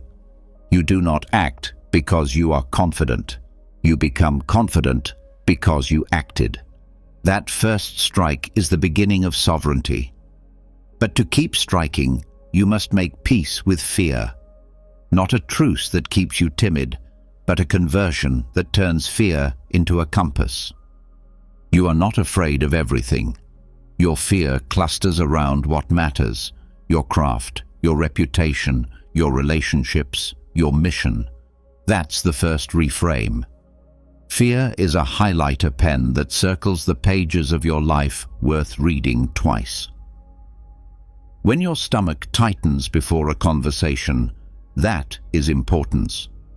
When your chest compresses before pitching your idea, that is meaning. The very places you avoid contain the chapters you must write. Here is how you translate fear into direction. When you feel the swell, pause. Name it aloud, exactly. I fear being seen as incompetent. Or, I fear losing this friendship. Or, I fear missing this opportunity. Naming breaks the spell. Now ask the Stoic questions. Which part is in my control? Which part is not? What action, small, immediate, repeatable, moves me toward my values? And finally, if the worst outcome happened, who would I be then? That last question is fireproof clothing. Most fear is a tangle of unknowns. Trace them to the end, and the thread stops burning. If I fail in public, I will be embarrassed for a week, learn 5 things, and try again. Suddenly, fear is a map, not a prison. You still feel heat, but it points you forward. Once fear points, courage walks. Not bravado, not adrenaline, not a social media speech about no days off. I mean the quiet habit of crossing discomfort daily until it loses jurisdiction. Stoic courage is engineered through voluntary friction. You choose small hardships on your terms so that big hardships on life's terms don't own you. Cold finishes to your showers, the uncomfortable call you've put off, an honest no where you previously leaked a reluctant yes. A 10-minute walk in the rain because the plan is the plan. The elevator speech you repeat until your voice stops skipping. The 2 extra reps past the voice that says you've done enough. Each small friction is a signed letter to your nervous system that reads, "We do difficult, nothing catastrophic happens." After a week, your posture changes. After a month, your tolerance expands. After a year, you are operating at an altitude that would have given you a nosebleed before. People will call you gifted. You will know the truth. You practiced being unbothered. Courage without discipline flares and dies. Discipline is how courage becomes a climate instead of a weather event. The Stoic does not depend on moods because moods are weather. They build systems because systems are climate. This is where empowerment becomes unromantic. In your calendar, in your sleep, in your food, in your inputs, in your first 90 minutes of the day, in your last 60 before bed. Those who think discipline is prison have never tasted the freedom it buys. Wake time fixed. Phone sleeps out of reach. One anchor task before inputs. Movement before meetings. Evening shutdown that closes the day with 3 lines. What I did well, what I'll improve, what I'll do first tomorrow. None of this is glamorous. All of this is sovereignty. When you know what your body and mind will do at certain times, fear has fewer doors to enter. Chaos lives in gaps. Discipline closes gaps kindly and firmly. Now bring in perspective, the Stoic lens that keeps you from magnifying ants into monsters. We suffer more in imagination than in reality, Seneca wrote, and the sentence is a cure if you practice it. The drill is simple, severe, and efficient. Premeditatio malorum. Imagine the obstacle fully, but pair it with your first responses. The client leaves, then I call the next, revise the pitch, ask for blunt feedback, ship a tighter version tomorrow. The plan fails. Then I salvage the learning, protect the team's morale with specifics instead of slogans, and cut scope intelligently. You don't catastrophize, you choreograph. Fear loses 2/3 of its power when you already have your first 3 steps waiting on the mat. Perspective also means scale. Step back far enough and your panic looks small, not because your life is trivial, but because you remember you are mortal. Memento mori is not darkness, it is light in a crowded mind.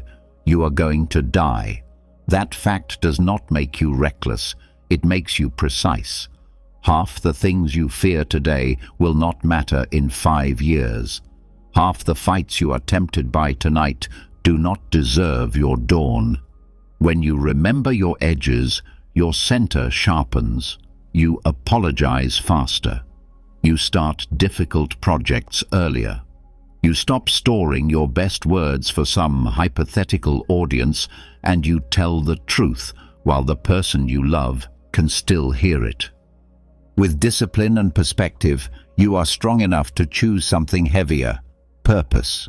Power without purpose is decoration. It is a beautiful engine idling in a driveway. Purpose tells the engine where to go and why. Purpose is not a slogan. It is a set of constraints that make decisions easier. I serve excellence in this craft. I build a stable home. I tell hard truths kindly. I create employment. I make the complicated simple. Write your sentence. Then test your day against it. Without purpose, fear can always bribe you with comfort. because comfort becomes the default goal. With purpose, comfort is a tool, not a throne. The Stoic wakes to function. Marcus's purpose was to be a good man in a bad time. Yours may be to be a good parent in a busy time, a good builder in a distracted time, a good leader in a cynical time. Don't overthink the poetry. Choose something worthy and begin. Purpose provokes obstacles. Good. Now you can use the obstacle as fuel. The impediment to action advances action. What stands in the way becomes the way. This is not a quote to frame, it is a machine to operate. You meet a wall, you harvest it. A rejection shows you where your proof is thin. Rewrite your proof. A delay reveals your dependence on perfect timing. Build a version that ships under imperfect timing. A betrayal shows you your blind spot in choosing allies. Strengthen your vetting and your boundaries. For every external block, there is a corresponding internal muscle you can train. Over time, your reflex changes. You stop recoiling and start converting. People will say you are lucky. You will know you are trained. Empowerment is not just mental, it is physical. Your philosophy lives in a body. If your physiology is chaotic, your courage will be expensive. The Stoics prized simplicity in food, movement and rest, not to look ascetic, but to conserve clarity. You don't need a monk's cell, you need consistency. Protein and plants more days than not. Water before coffee. Move your body daily in a way that challenges your lungs and your legs. Sleep at a fixed window as often as reality allows. This is not performative wellness, it is intellectual maintenance. Your brain is an organ. When you treat it like a warrior's tool, oiled, sharpened, sheathed at night, your courage arrives cheaper and lasts longer. Your environment is the silent partner in all of this. You are sovereign, yes, but your surroundings vote too. Design them to vote for your future. Remove one friction between you and the actions that matter. Shoes by the door for the morning walk. Notebook open on the desk with the first sentence half written. Weights laid out. Calendar blocks named for verbs, not vague nouns. Phone buried while you work. A lamp you love that turns on when you journal at night. Add one friction between you and your vices. Cookies on the highest shelf behind something heavy. Apps behind app limits with codes your future self knows, but your present self would rather not type. A chair facing the window, not the TV. This is not control freak theater. It is skillful love for your future self. You are not punishing your present, you are protecting your trajectory. Now we must talk about the voice in your head, the inner courtroom that either sentences you to timid living or acquits you to try again. The Stoics practiced writing because writing clarifies the law of that courtroom. When you journal, you become your own counsel, your own judge, your own witness. The practice is brief and devastatingly effective. 3 lines each night. What did I do well that aligned with my values? Where did I betray myself or react from fear? What will I do tomorrow that proves I learned? Praise, truth, plan. 10 sentences a day can clean up a year of muddled self-talk. You stop generalizing, I'm a mess, and start specifying, I avoided one call, tomorrow I make it before breakfast. Specificity is mercy because it gives you the next step instead of a life sentence. We are circling something crucial now. Reputation with yourself. Confidence isn't swagger. It's the quiet knowledge that you will do what you tell yourself you will do. Every kept promise deposits in that account. Every broken one withdraws. Morale is not an emotion. It is a ledger. If you promise too much, you will always owe yourself, and your shoulders will round under invisible debt. If you promise small and keep it, you will always be in surplus, and you will walk differently. Commit publicly if it helps, but the highest currency here is private. Do you trust you? If the answer is sometimes, lower the promise and raise the consistency until your answer is yes. When you live like that long enough, other people begin to trust you too, not because you performed, but because your life has the sound of kept rhythm. Now, apply all of this to fear of people, one of dread's favorite disguises. The Stoic does not seek to dominate. They seek to be unbribable by praise and unbreakable by blame.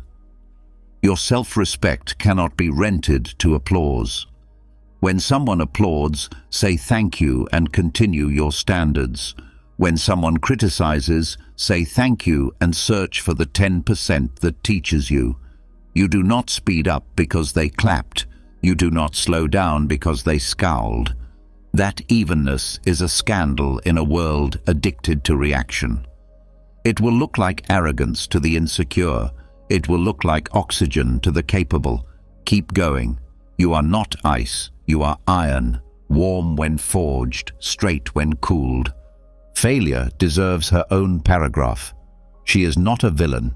She is a midwife. She delivers versions of you that cannot be born any other way. You can read 100 pages about swimming and still sink the first time you jump. That doesn't mean you were wrong to jump. It means the water has to teach you. Let it. After every failed attempt, write the post-mortem quickly and kindly. What objective factors contributed? What did I misread? What will I change in approach, environment, training? Then file it and re-enter. The only unforgivable failure here is the one where you learned nothing because you were too busy protecting your ego to take notes. There is a fear so deep we rarely name it. Fear of our own power. If you actually did what you said you would, what then? Who would you be without your favorite excuses? Who would you disappoint if you kept your standards when theirs are lower? Power scares us because it ends the comfort of being carried. Stoicism hands you the reins and says, drive. The road is not always smooth, but it is yours. The first weeks of self-authorship feel lonely. Good. Loneliness is the sound of you switching from crowd noise to your own frequency. Hold that station. Soon you'll hear other quiet workers tuning in. That is how tribes of integrity find each other. Not by shouting, but by standard. Now, a tender but non-negotiable truth. Kindness is not a softener of strength. It is a multiplier of it. When you become sovereign inside, you have surplus for others. The untrained dominate to feel powerful, the trained steward to be useful. There will be days when your courage is needed most in gentleness, speaking a hard truth with care, pausing instead of proving your point, forgiving a debt because the relationship is worth more than the invoice. Stoic kindness is not people-pleasing. It is principled generosity. You decide in advance what you will give and what you will not, then you give it fully. Fear shrinks in the presence of such clarity because it cannot weaponize guilt to move you. Return to the practical because philosophy that cannot lift a Tuesday is theater. Decide your fear-facing ritual. 5 minutes daily. You write one sentence about the fear that's currently recruiting your energy. Then you write the smallest step you will take today that contradicts it. If you fear a conversation, draft the opening line and send the invitation. If you fear a project, create the folder and write the ugly first paragraph.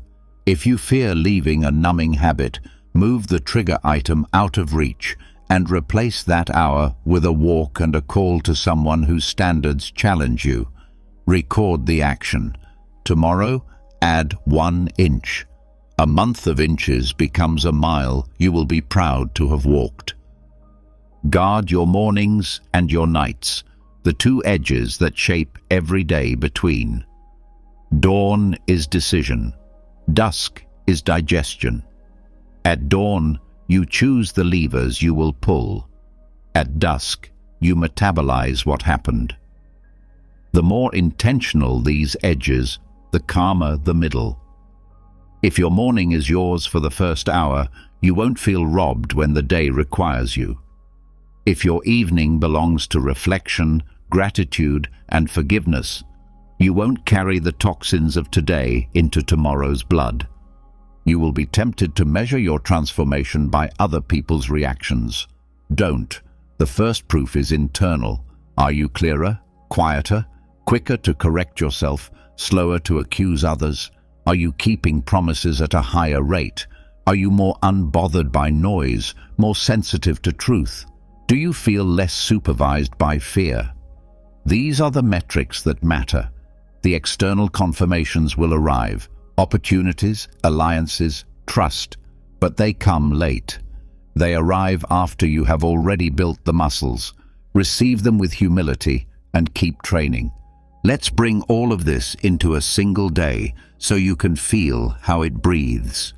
You wake with purpose because last night you chose your anchor task. Before you feed on inputs, you feed your identity with action. A page, a plan, a practice. Fear stirs, and you greet it with the sentence you rehearsed. Thank you for pointing at what matters. Here is the next small step. You keep your posture soft and tall, your breath low and long. In the afternoon, the plan breaks. You convert the obstacle, trim scope, protect morale, extract learning. You say no cleanly once. You say yes wholeheartedly once. You look someone in the eye and tell them the truth without theater. At dusk, you close the day. 3 lines in the journal, a note of gratitude, a small reconciliation by text if needed, lights down. You rest not because you are tired, but because rest is part of the plan. Repeat. Somewhere in this cycle, you will notice a new sensation. It's not euphoria. It's not the sugar high of motivational noise. It's dignity. You will recognize yourself as the kind of person you wanted to be when you were younger and still unafraid of big words like courage and honor. You will be tempted to narrate this dignity to the world. Don't. Let it leak through your presence instead. People will feel it before they hear it. They will bring you heavier conversations. They will ask you for decisions.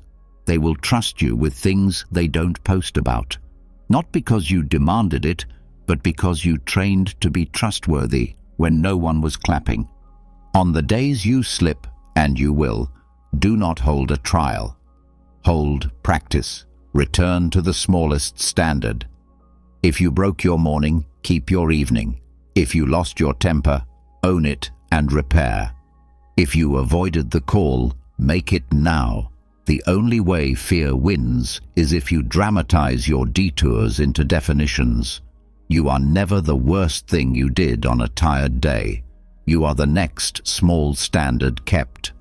Before we close, stand with me at the largest window of all. Look out at a life that ends. The Stoics stared there daily, not to grow grim, but to grow generous and brave. Death shrinks pettiness and enlarges purpose. It does not have to scare you into paralysis. It can wake you into precision. If there is a hill you would die on, live on it now. If there is a sentence you would once said at your memorial, make it true tonight. If there is a fear that has kept you inside a smaller room than you were built for, step into the hall. The door was never locked. You were waiting on permission from a ghost. Empowerment is not a speech. It is the way you pick up your tools tomorrow. It is the pace of your breath when the email arrives. It is the sentence you choose when your heart beats harder. It is the way you close the day. It is how you treat the person who can do nothing for you. It is the kind of no you offer to mediocrity and the kind of yes you offer to the work that scares you because it matters. Empowerment is daily, not declared. It is trained, not tweeted. It is visible, not because you show it, but because your life runs quieter and stronger than the weather around it. So take the chisel, aim at the block, expect the first strikes to be ugly and love them for it. Use fear as your map, courage as your stride, discipline as your calendar, perspective as your lens, purpose as your compass, environment as your ally, breath as your metronome, and kindness as your proof that power has not turned you cruel. When you forget, return. When you remember, continue. And when you doubt, borrow the voice of a man who wrote to himself every morning while an empire trembled. You have power over your mind, not outside events. Realize this, and you will find strength. That is how you unleash your potential. That is how you conquer your fears. Not all at once, but all the time. Not through noise, but through standards. Not through luck, but through practiced sovereignty. The world may never applaud the most important parts of this work, but you will feel them every time you walk into a room and your body says, without a single word, I belong to myself. And when you belong to yourself, there is very little left to fear. Last time, we stood in that sharper light, the one where you stopped negotiating with your smaller self and decided to live as the author of your day. You felt the dignity that arrives when your standards start speaking for you before you even open your mouth. Keep that feeling, because today we'll test it against something that quietly wounds many people: being ignored. Not by trolls, not by strangers, by the people you want to notice you, collaborate with you, open doors for you. It hurts, it confuses, and if you don't understand it, it turns into bitterness. But there is a different way to see it. What you call being ignored is often feedback written in a language your pride doesn't read. Translate it, and you'll stop begging for attention and start earning gravity. I'm going to talk to you as if I were handing you a mirror and a map at the same time. A mirror to show you the signals you transmit without meaning to. A map to correct your direction without drama. The Stoic frame here is simple and severe. You cannot control who pays attention to you, but you can control what you do that makes attention intelligent to give. Successful people, real ones, not noisy performers, allocate their attention like investors. They ignore what doesn't compound. If your presence doesn't promise compounding, they pass, not out of cruelty, but out of stewardship. That can change. If you stay with me, each reason you're being overlooked will turn into a principle you can practice today. This isn't a list to shame you. It's a training plan to strengthen you. Let's begin where most wounds begin. Expectations without evidence. The first reason successful people ignore you is that you are asking for trust you haven't earned yet. You want the reply, the meeting, the recommendation. Meanwhile, your portfolio is thin, your follow-through is uneven, and your requests arrive heavy with urgency but light on proof. Stoically speaking, you are trying to control outcomes, their attention, instead of inputs, your excellence. People who operate at a high level have learned the most expensive lesson of their careers. Attention given to the unready creates fires they later have to put out. They don't want more fires. They want partners who arrive with water, wood, and matches, not with wishes. That isn't harsh, it's responsible. Translate this into action. Put your proof where your pitch will be. Finish the draft before asking for feedback. Ship a small version before asking for funding. Document your process before asking for trust. You are not being ignored. You are being tested for sturdiness. Make sturdiness obvious. When your work manufactures its own gravity, the same people who didn't have time will suddenly have time. It's not hypocrisy, it's arithmetic. You made their time produce more. And if for now you have no audience, good. Build skill in quiet. Quiet skill accumulates mass. Mass bends attention. From earned trust, move to clarity. The second reason you are ignored is that your ask is foggy and your stance is wobbly. Successful people are allergic to vague. They run on clarity because clarity is speed. If your messages meander, if your meetings lack a crisp purpose, if your sentences apologize for existing, sorry to bother you. Just a quick question, kind of thinking maybe. You are telegraphing that working with you will be expensive in the only currency that matters: attention. The Stoic uses few words with much weight. Practice the decisive period. When you reach out, answer these before they ask. What do you want? By when? Why does it matter? What have you already done, and how will you carry the load? Replace self-preoccupation with usefulness. I admire your work is nice. I analyzed your last 3 launches and found a pattern that might save your team 12 hours a week. Here's the before/after, and the script is irresistible. Clarity is not coldness, it is mercy. It respects the other person's constraints. It signals, if we work together, your life gets simpler. People run toward simplicity, and here is the to-the-bone Stoic check. If you cannot state your ask in one breath, you haven't thought long enough to deserve a reply. Sit longer, think sharper, write shorter, then press send. Under clarity sits the third reason. You are not compounding for yourself, so they cannot imagine compounding with you. Successful people look for momentum, not motion. They want to see a slope, not noise. If your projects start loud and end silent, if your goals change with your moods, if you reinvent yourself every 6 weeks without stacking skills, you are telling the world that partnering with you is like building on sand.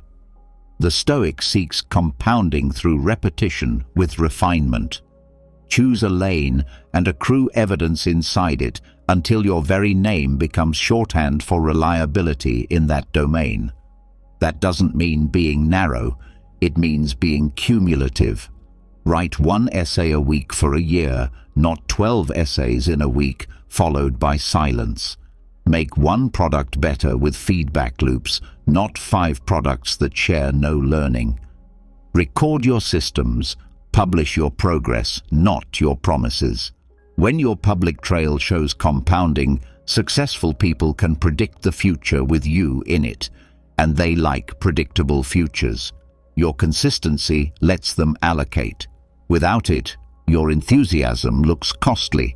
If they ignore you now, don't sulk. Build your slope. Slope is louder than pleading. The fourth reason is thornier, and you must take it without flinching. Your presence drains more than it adds. Not your soul, your signals. You bring complaints without proposals, urgency without preparation, emotion without containment. The Stoic is not emotionless. They are emotionally literate and disciplined. In rooms where decisions are made, people index for calm under complexity. If your nervous system asks others to babysit it, they will stop inviting it. This isn't a moral verdict, it's an operational one. Train your nervous system. Learn to pause, to breathe from your ribs, to say, "Give me a minute to consider," instead of launching into a monologue of catastrophes. Replace drama with data. Replace blame with ownership. Replace critiques with, "Here are 2 options. You will feel less sparkly at first. Good. Sparkle is for parties. Steadiness is for building. Notice how rooms change when your presence becomes a pressure release instead of a pressure multiplier. People start seeking you out when stakes rise. That's not charisma, it's composure. Composure is scarce. Scarcity commands attention without demanding it. Closely related is the fifth reason. You confuse access with entitlement. You carry an invisible hunger into interactions, the hunger to be chosen, approved, accelerated. Successful people sense it in milliseconds. Hunger makes you push too hard, speak too long, follow up too frequently, laugh a beat too fast. It's not evil, it's costly. The Stoic does not beg from the world. They bargain with reality by offering value. They are content to let their work speak first and their requests speak second. Practice the discipline of non-attachment to outcomes. Craft the email so cleanly that a no is just another data point, not a wound. Build so consistently that one gate closed is replaced by 3 new gates you built yourself. Ask, then release. The paradox appears. The less you need their yes, the more they trust your ask.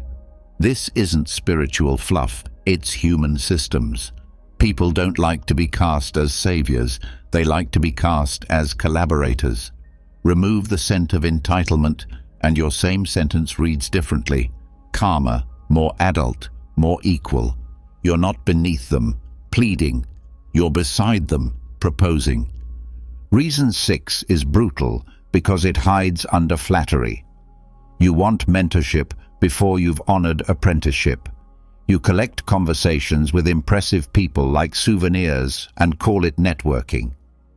But you skip the hour in solitude where you turn their advice into a system, their critique into a pivot, their example into a standard.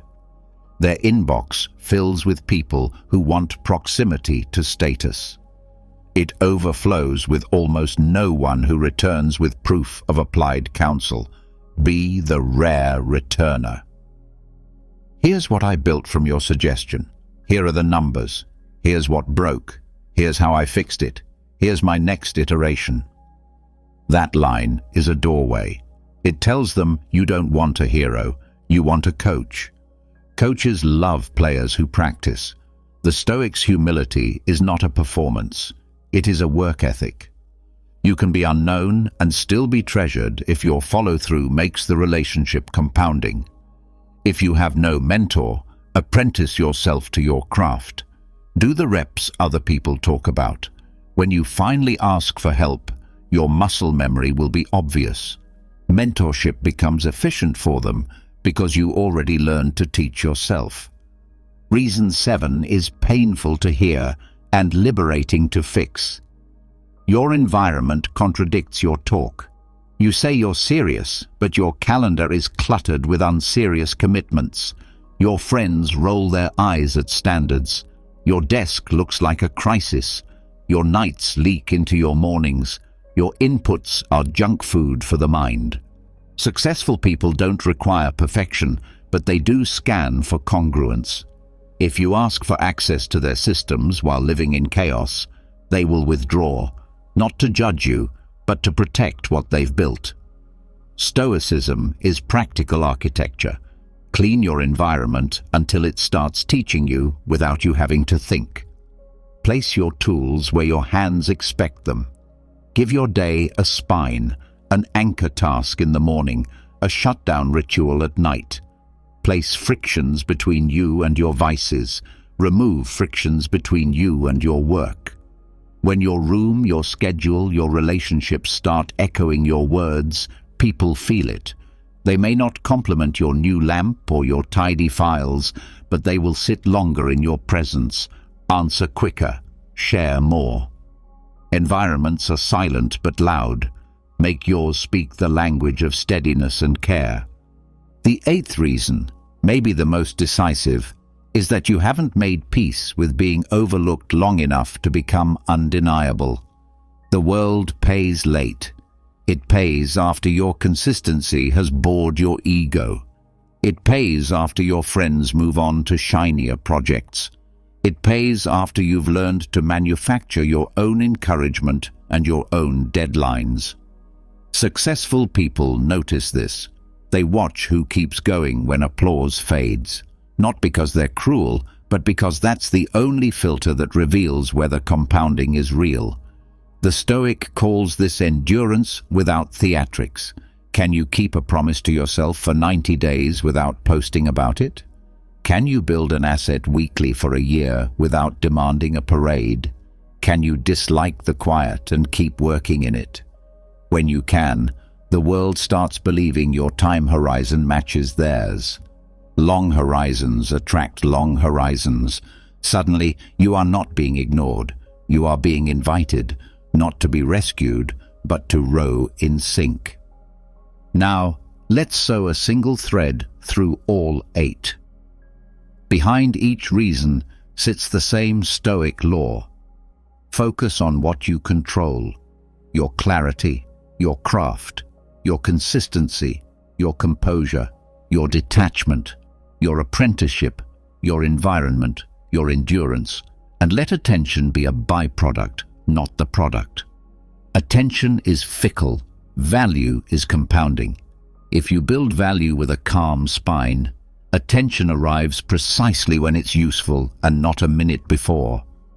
And when it arrives, you will be ready. Not breathless, not needy, not dazzled. Ready. I want you to imagine a different week, one that begins tonight. You take these reasons and flip them into standards. You choose one domain where you'll stop asking for trust and start earning it by shipping a small, real thing. You rewrite the message you were about to send with a decisive period and a burden you carry, not that you hand to them. You select one craft and give it a runway of 12 weeks where you measure slope, not sizzle. You train your nervous system with a 5-breath pause before every reply, and you let silence prove you don't need to win every moment. You send one ask without attachment and make peace with the no as information, not insult. You document the advice you already have and return in 30 days with applied proof instead of another coffee request. You tidy one room and one calendar block until they teach you. And you commit to one ritual you'll keep, even if nobody knows. A page a day, a pitch a week, a product every other Friday, until the ritual keeps you. Watch what happens. The same busy people who couldn't meet last month will drift toward your orbit. Not because your charm improved, but because your gravity did. The room will start listening to you before the second sentence, because your first sentence carries a history you built while they were asleep. You will no longer fear being ignored because you will be occupied, too occupied with the work that makes you easy to notice for the right reasons at the right time by the right allies. And if sometimes the old ache returns, if you catch yourself counting views, craving replies, resenting the silence, practice the Stoic return. Ask, what, right now, is within my control that will make me more useful tomorrow? Then do that. One stone, one swing, one brick. The cathedral will not clap, but it will rise. Before we close, hear this without decoration. The people you want to notice, you are not your judges. They are your future partners. Treat them that way now. Build the kind of presence that reduces their risk and increases their speed. Write as if they are busy, because they are. Prepare as if they've been burned, because they have. Show as if proof is rare, because it is. And remember, you are not being ignored by fate. You are being invited by standards. Meet them, and the doors you thought were locked will reveal themselves as automatic. You didn't need to knock. You needed to approach with the right signal. This is Stoic attention, not demanded, not performed, deserved. When you begin to live it, you will feel the weight shift from your throat to your hands, from your timeline to your calendar, from your hunger to your craft. You will no longer chase eyes. You will build something worth looking at, and those who once seemed far away will seem perfectly near, not because they changed, but because you did. The last time we spoke, we explored why successful people sometimes ignore you, not out of cruelty, but as a mirror of the standards you keep, the signals you send, and the habits you maintain. That conversation was about external perception. Today, we shift to something even more decisive: internal conviction. Because while the world may grant or deny attention, the weight of your confidence is forged within, long before anyone else notices. Let me ask you something directly. When was the last time you truly felt unshakable? Not the brittle bravado you wear to hide your insecurities, not the shallow rush of temporary validation, but the quiet, grounded strength of knowing, I can handle whatever comes. For many, that feeling is rare. They confuse confidence with charisma, volume, or applause. But real confidence is not noisy. It doesn't need to be. It is built in silence, layer by layer, habit by habit. The Stoics understood this long before our modern obsession with self-image. They knew confidence was not a gift from fortune or a performance for others. It was an inner fortress, constructed from daily discipline and tested in solitude. Marcus Aurelius reminded himself that he could withstand insult, loss, even death, because his mind belonged to him alone. Seneca taught that security does not come from riches, but from the ability to live with less. Epictetus, once a slave, declared that true freedom is found not in external power, but in mastering one's reactions. And that is why today we will uncover 9 hidden habits. They are quiet, often overlooked, but together they create the kind of confidence that cannot be stolen by circumstance, popularity, or fortune. If you stay with me until the end, you won't just hear principles. You'll feel the foundation of a different kind of strength taking shape inside you. Let us begin with the first hidden habit, the discipline of small victories. Most people believe confidence comes from grand achievements, a promotion, a trophy, a sudden breakthrough. But that kind of confidence is fragile. It fades when the applause dies down. The Stoics knew lasting confidence comes from the accumulation of small, private victories. When you tell yourself, I will rise at this hour, and you do, you carve a groove of reliability into your mind. When you say, I will complete this task before the sun sets, and you do, you train your brain to associate your word with action. Each tiny victory is a brick, and brick by brick, you build the kind of self-trust that no rejection can shatter. Think about the opposite. When you constantly break promises to yourself, hitting snooze, procrastinating, excusing, you teach your mind a dangerous lesson, that your word means little. You become the unreliable narrator of your own story, and the world feels it, not because they can see your broken promises directly, but because your posture, your voice, your presence reveals them. The hidden habit here is consistency with the smallest commitments. Make your bed not because the bed matters, but because you matter. Finish the page, not because the page will change the world, but because keeping your word to yourself reshapes you. The Stoics called this integrity, alignment between thought and deed. Out of that alignment grows a rare strength, the quiet knowledge that you can trust yourself. And when you trust yourself, you walk into the world with a spine no criticism can bend. But confidence is not built only on what you do. It is also built on what you can endure. That brings us to the second hidden habit. Voluntary discomfort. The modern world sells comfort as the highest good. Softer beds, faster food, endless entertainment. And yet, the more comfort people consume, the weaker their confidence becomes. Why? Because comfort untrained becomes dependence. The first gust of adversity arrives, a rejection, a financial setback, a betrayal, and they collapse, because their nervous system has never been rehearsed for friction. The Stoics practiced the opposite. Seneca would deliberately sleep on the floor, eat coarse bread, and wear simple clothing. He would ask himself, "Is this what I feared?"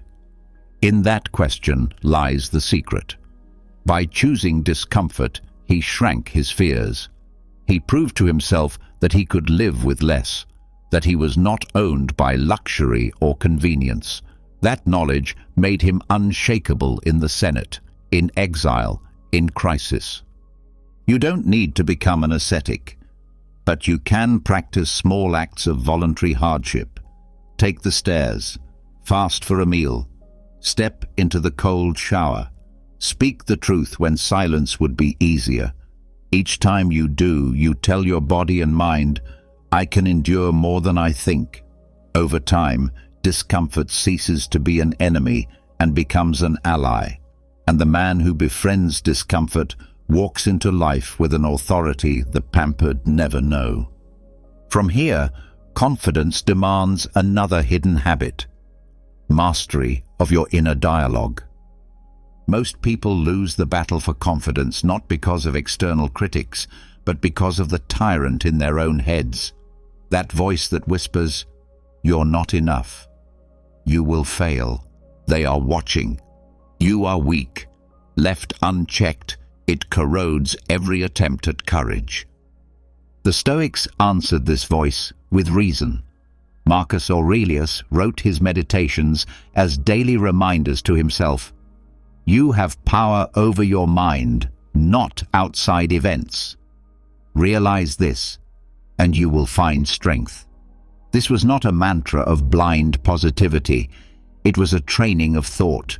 Instead of letting the inner critic dictate, he interrogated it.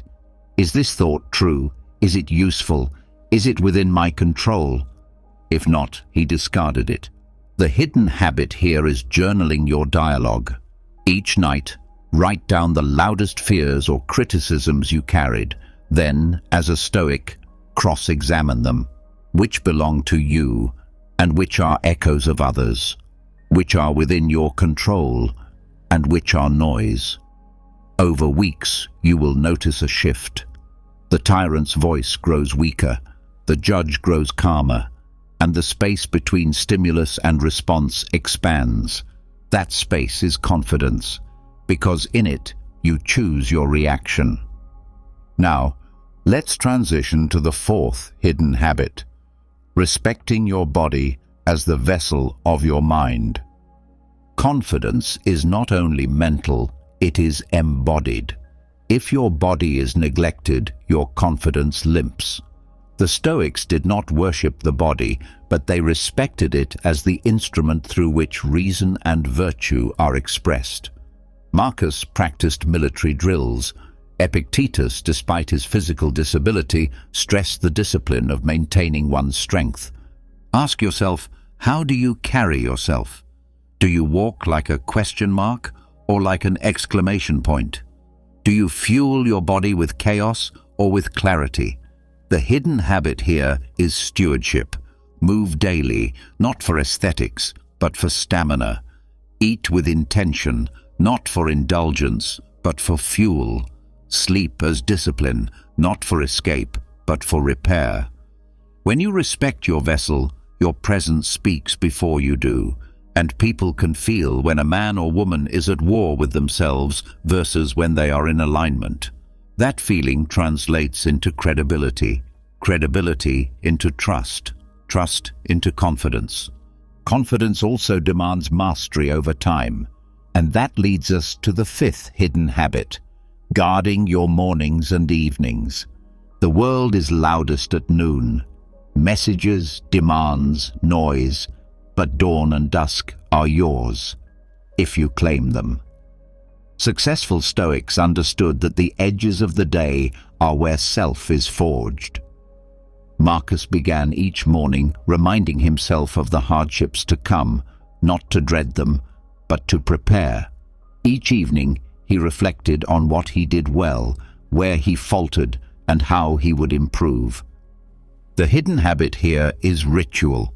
Wake and claim the first hour before the world claims you. Read, reflect, write, or move. Do something that declares ownership of your day. At night, close the day intentionally. Ask, what did I control? What controlled me? How will I realign tomorrow? This practice is invisible to others, but it builds an inner spine. Because the man who owns his dawn and dusk cannot be enslaved by the noise in between. From time, we move to attention. The sixth hidden habit is ruthless control of your focus. Confidence decays when your mind is scattered, reactive, pulled by every notification and novelty. Why? Because distraction is self-betrayal. It tells your subconscious, my priorities are negotiable. And when you betray your own focus often enough, you stop believing in your capacity to finish anything. The Stoics trained attention like a muscle. They practiced presence, noticing when the mind wandered and gently bringing it back. They simplified their environments. They prized depth over noise. The hidden habit here is deliberate monotasking. Choose one priority each day and protect it as if it was sacred. Silence devices, clear your desk, inform others. Do it until completion. Each finished act, however small, deposits confidence, not because of the achievement itself, but because you proved you could hold a line in a world of distraction. The man who can hold his own line is rare, and rarity is confidence multiplied. But confidence is not only internal, it is also relational. That brings us to the seventh hidden habit, speaking less, meaning more. Most people sabotage their confidence by over-explaining, over-promising, overreacting. They speak quickly to cover their insecurities. But the Stoics taught that restraint is strength. Words are tools, not confetti. Epictetus advised, be mostly silent or speak only what is necessary. The hidden habit here is intentional speech. Before you speak, ask, is this true? Is it necessary? Is it aligned with my values? If not, stay silent.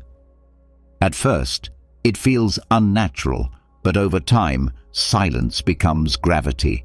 People lean in when you finally speak because they know you mean it. Confidence does not need volume, it needs weight. And weight is born of restraint. From words, we turn to failure. The eighth hidden habit is reframing mistakes as tuition. Most people fear failure because they think it destroys confidence. In reality, avoiding failure is what weakens it. Every stumble avoided is also a lesson missed. The Stoics embraced failure as rehearsal. Marcus reminded himself, the impediment to action advances action. What stands in the way becomes the way. The hidden habit here is post-mortem reflection. After each failure, large or small, write down, what happened? What did I control? What can I improve? Then close the page. No rumination, no self-flogging, just tuition paid. Each reflection turns scars into structure. And with each scar integrated, you walk with less fear, because you know you can survive mistakes and transmute them into progress. That knowledge is confidence unchained. Finally, the ninth hidden habit, living by principles, not moods. Moods are volatile. They rise and crash with weather, hormones, news, and gossip. If your actions depend on your mood, your confidence will always be conditional. But when your actions depend on principles, you move with steadiness. The Stoics codified this. Courage, justice, temperance, wisdom. These were not feelings, they were standards. The hidden habit is codification. Write your personal principles, define them clearly. And when moods whisper excuses, obey the principle instead. Over time, you stop asking, "How do I feel?" and start asking, "What is right?" That shift is liberation, because the man who is ruled by principle cannot be bribed by mood, and that man is trusted by himself and by others. Trust is the root of confidence. Bring all 9 together now. Small victories, voluntary discomfort, mastery of dialogue, stewardship of body, ritual of mornings and evenings, focus, intentional speech, reframed failure, living by principles. Alone, each habit is invisible. Together, they construct a fortress that cannot be toppled by rejection, gossip, or fortune's storms. This is the Stoic way of confidence. Quiet, patient, unstoppable. So tonight, choose one habit. Practice it tomorrow, in silence. No one will applaud. That's good, because applause is not the goal. Integrity is. And when you stack enough integrity, day after day, you will wake up one morning and realize something extraordinary. You no longer need to feel confident. You are confident. Because you kept the promises, you endured the discomfort, you trained the mind, you ordered the body, you owned the dawn, you guarded the focus, you restrained the words, you transmuted the failures, you lived the principles.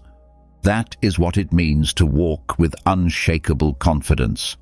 That is Stoic wisdom in practice. And if you begin today, the world will notice tomorrow, not because you demanded it, but because you quietly became undeniable. We've spoken before about confidence, about hidden habits that quietly transform you, about why successful people sometimes pass you by.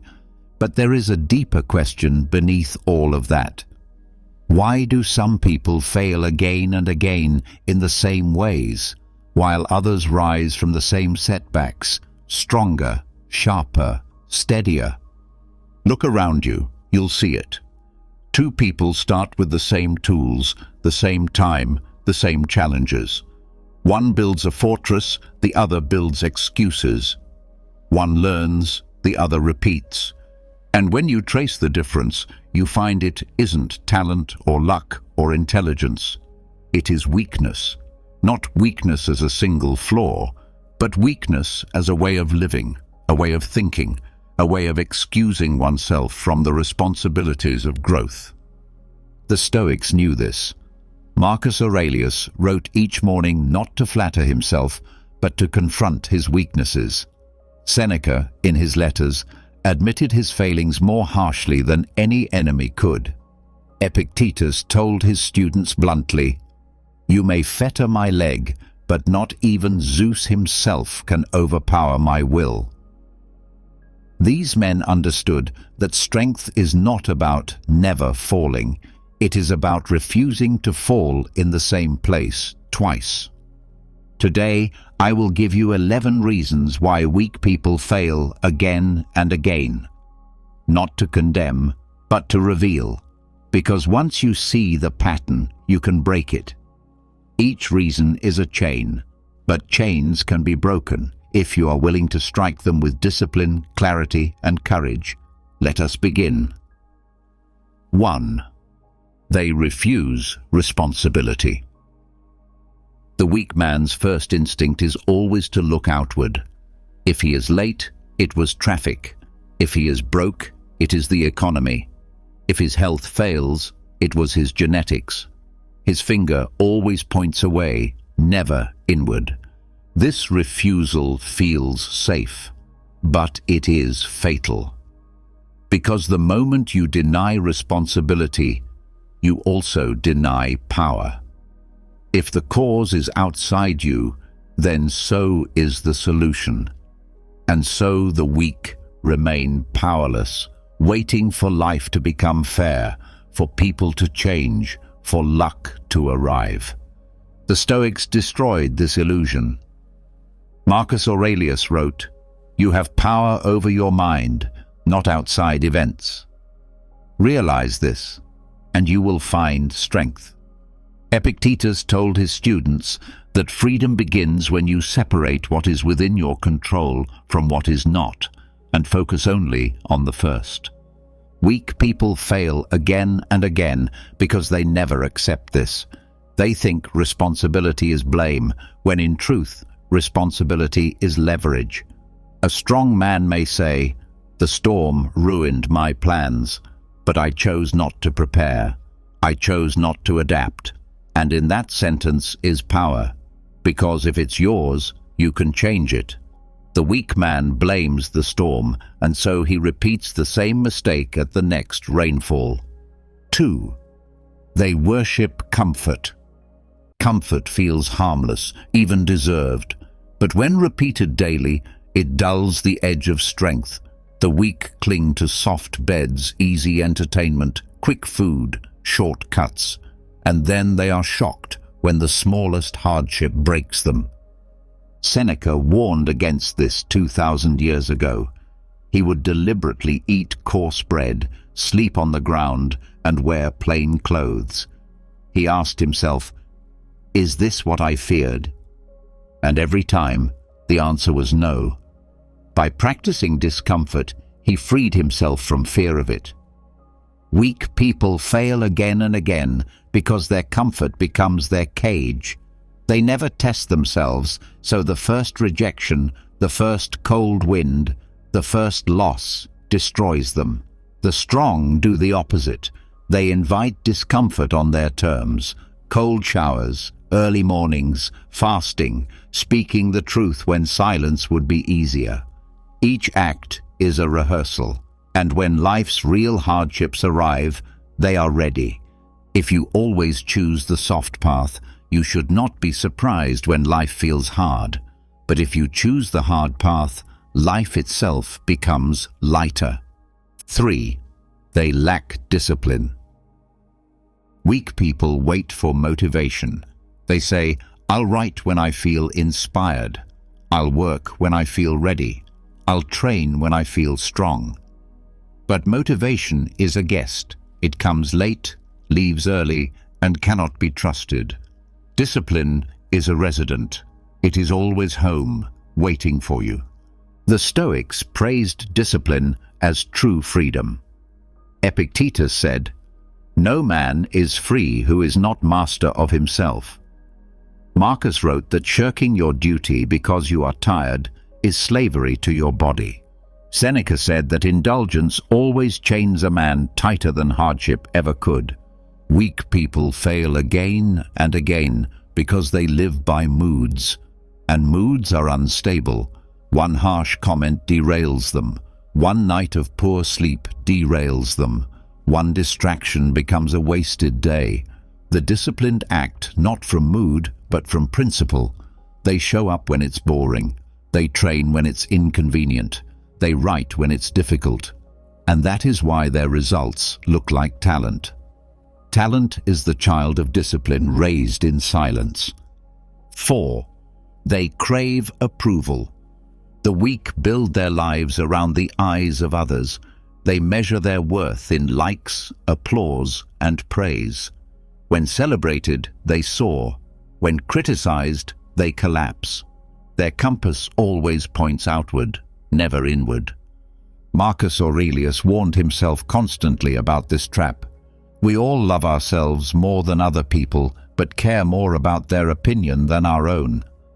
What insanity, he thought, to be ruled by strangers while abandoning your own reason. Weak people fail again and again because they pour their energy into performance, not progress. They bend into shapes for approval and lose their own form in the process. Strong people act from alignment. They obey principle, not popularity. And because of that, even when the crowd boos, they can sleep in peace.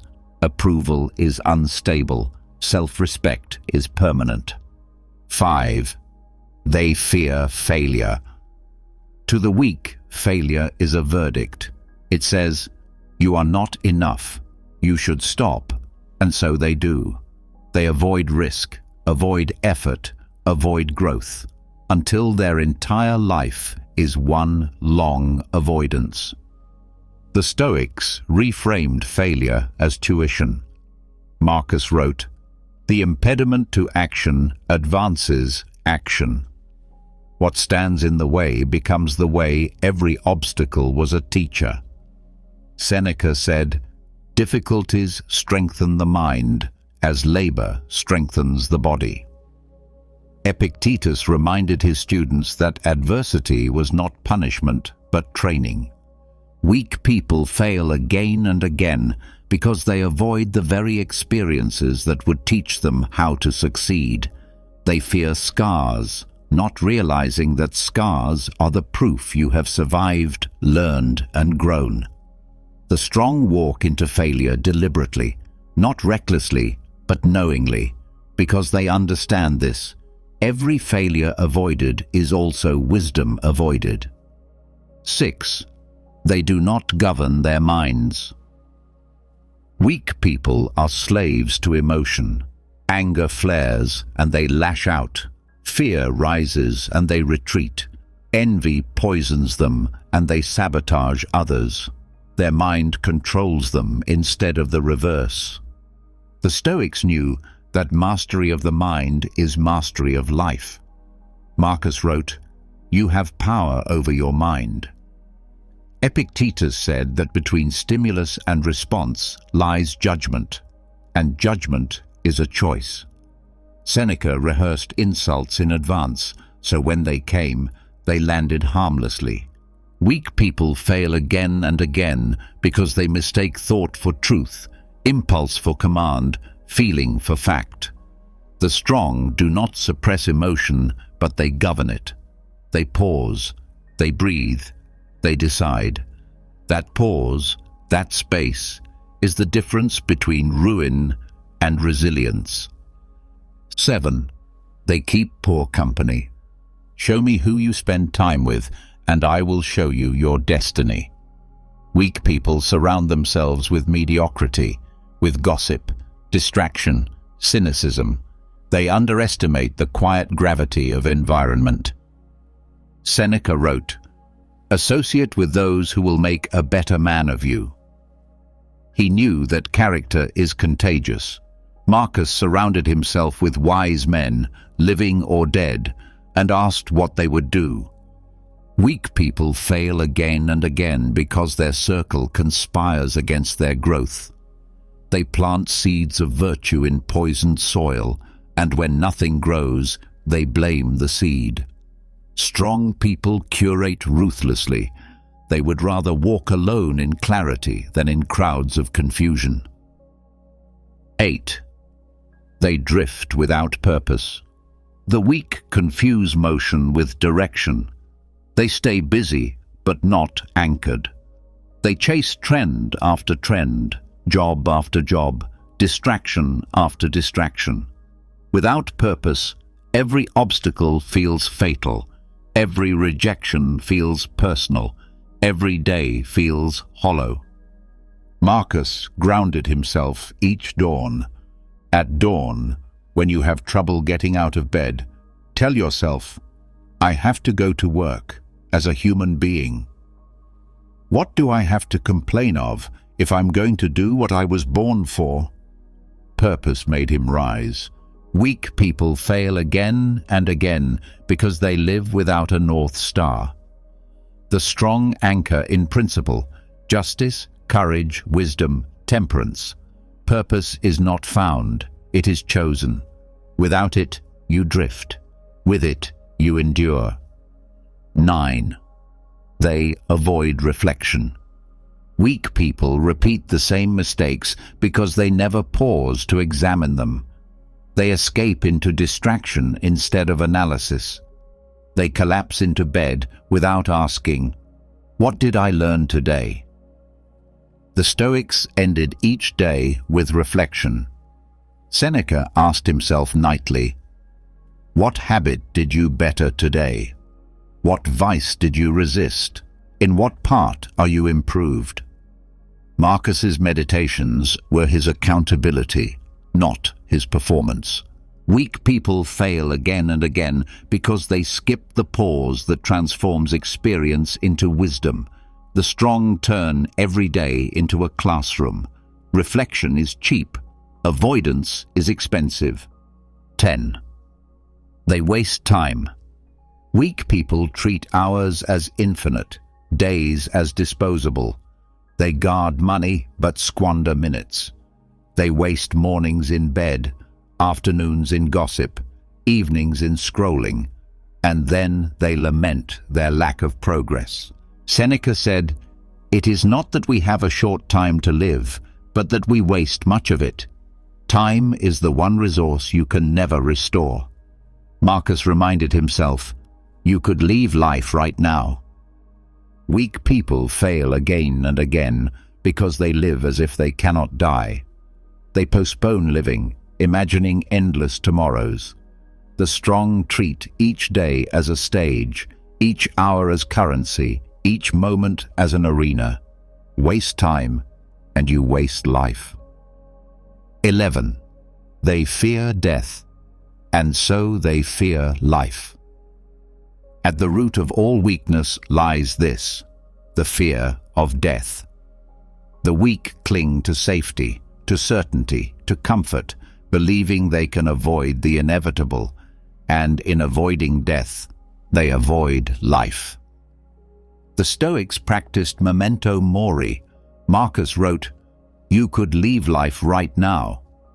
Let that determine what you do, say, and think death, far from depressing him, liberated him. For if death is certain, then hesitation is foolish. Weak people fail again and again because they think they have time. They wait for the perfect moment that never comes. They prepare endlessly, but never act. The strong live urgently. They say the words now. They act on the dream now. They honor their values now, and because of this, their lives expand, even if shorter. So here they are, 11 reasons why weak people fail again and again. 11 chains: refusal of responsibility, worship of comfort, lack of discipline, craving approval, fear of failure, no mastery of mind, poor company, absence of purpose, avoidance of reflection, waste of time, fear of death. Each chain is forged by choice.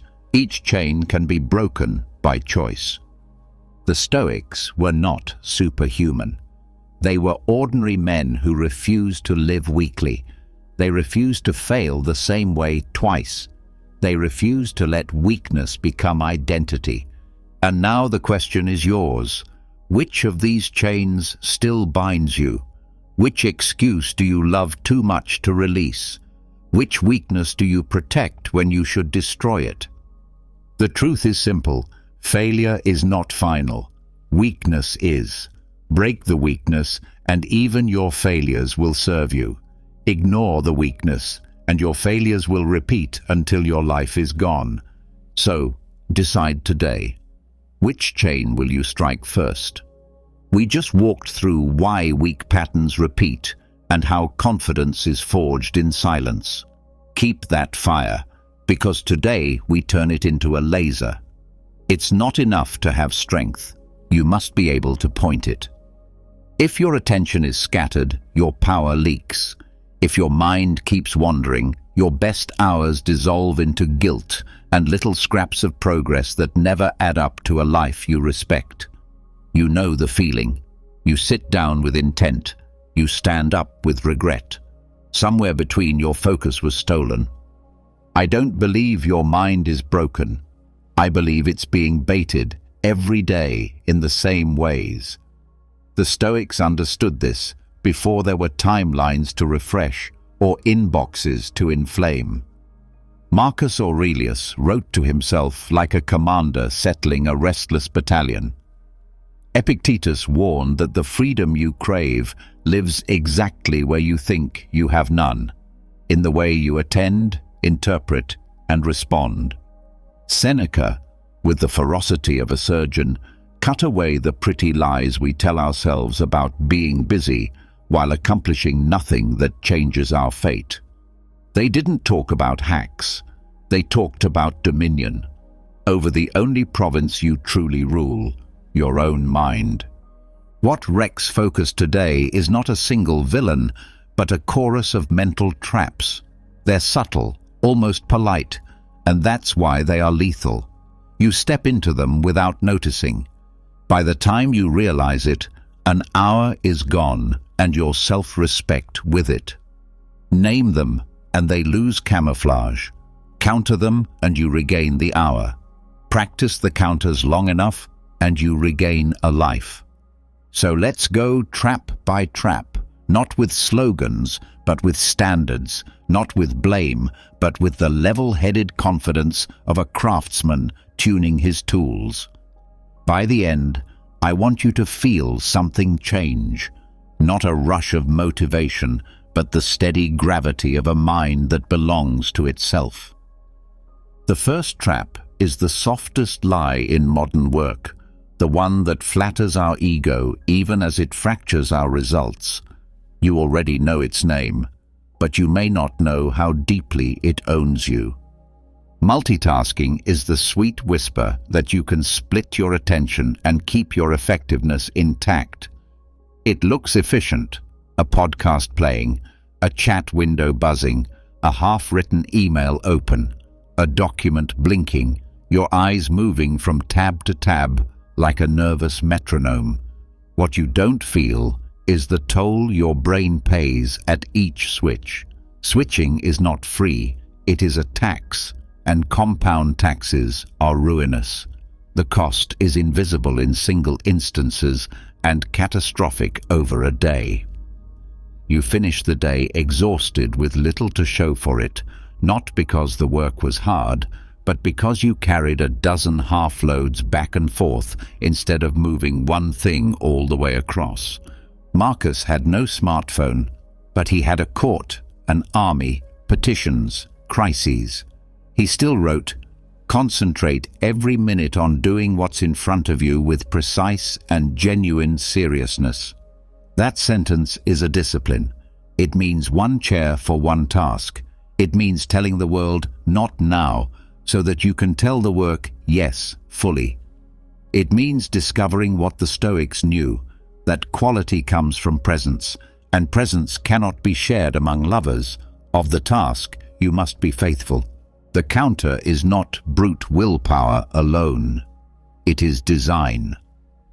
Move the temptations out of reach before you begin. Close the doors your attention keeps walking through. Put the phone in another room. Silence the doc. Full screen the document. Name your intention out loud. For the next 25 minutes I write. And do not negotiate with that sentence until the timer sings. When the itch arrives to check, remember this. The itch is a test. Scratch it, and you train your brain to interrupt itself. Breathe through it, and you build the muscle of depth. Do this a dozen times, and you'll feel a new kind of tired. The good tired that follows real progress. Do this for a month, and people will mistake your output for talent. It's not. It's monogamy with the moment. Now that you've committed to one thing at a time, another trap appears in your peripheral vision. It doesn't ask you to jump to another task. It invites you to leave the present task and try to stand in the future instead. It's the obsession with outcomes. Outcome obsession is a thief dressed in productivity's clothing.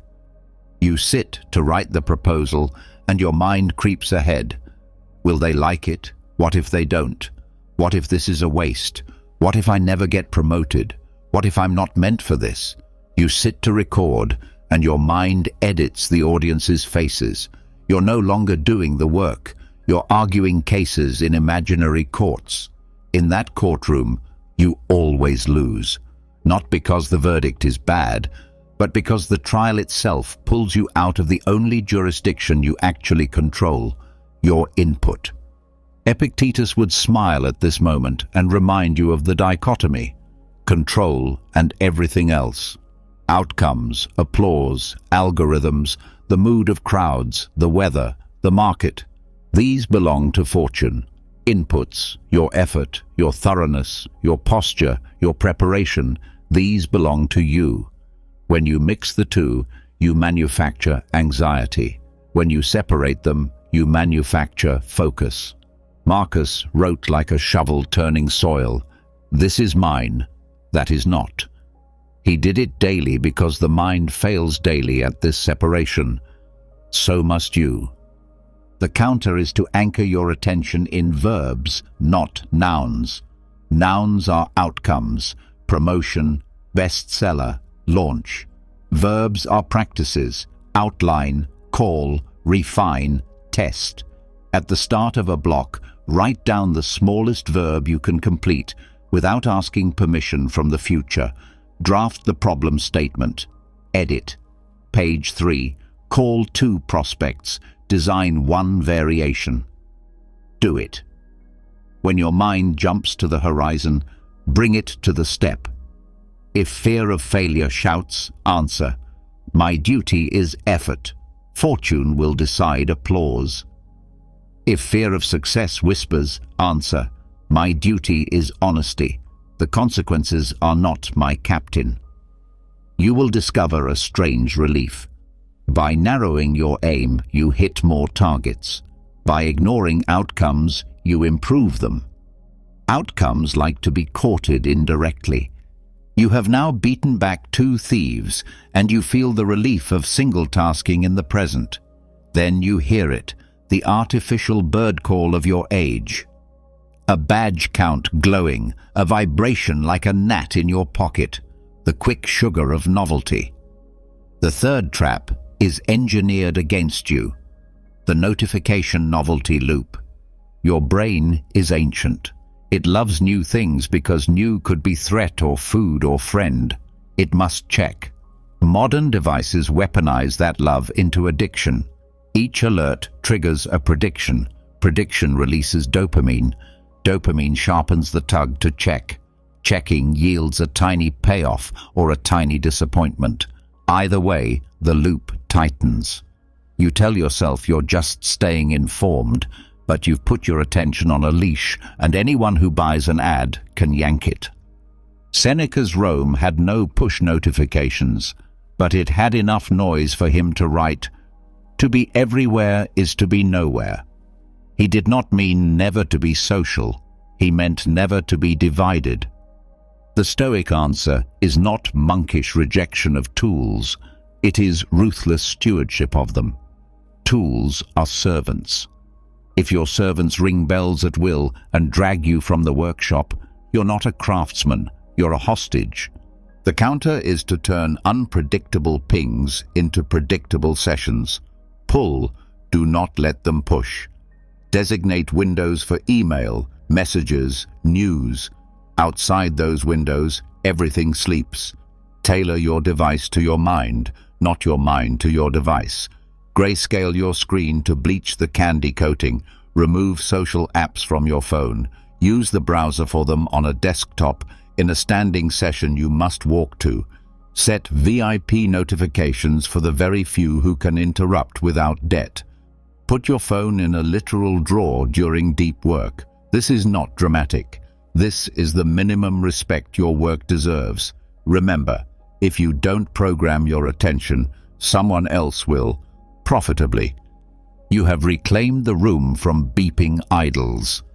The next trap is quieter because it comes from inside. It looks like thinking. It is actually spinning. Welcome to rumination and worry loops. Rumination pretends to be helpful. It repeats the same thought in different clothes. Why did I say that? What if they think this? What if tomorrow goes wrong in this specific way? What about that time last year? You call it processing, but nothing is processed. The thought is reheated leftovers, and it makes you just as sluggish. Focus dies not because you cannot think, but because you will not stop thinking the same thing. Stoic practice cuts rumination where it lives, in unexamined judgments. Epictetus taught that events are neutral until you add a story. The story is your choice. Marcus roots this in a simple move. Describe events as plainly as possible, without the adjectives your fear loves. It is raining, I'll carry a cloak. Not, this always happens to me and ruins everything. That sentence looks crude until you realize it is a scalpel. You remove the infection of drama, and the task can proceed. The counter is twofold, label and limit. When the loop catches you, name it aloud.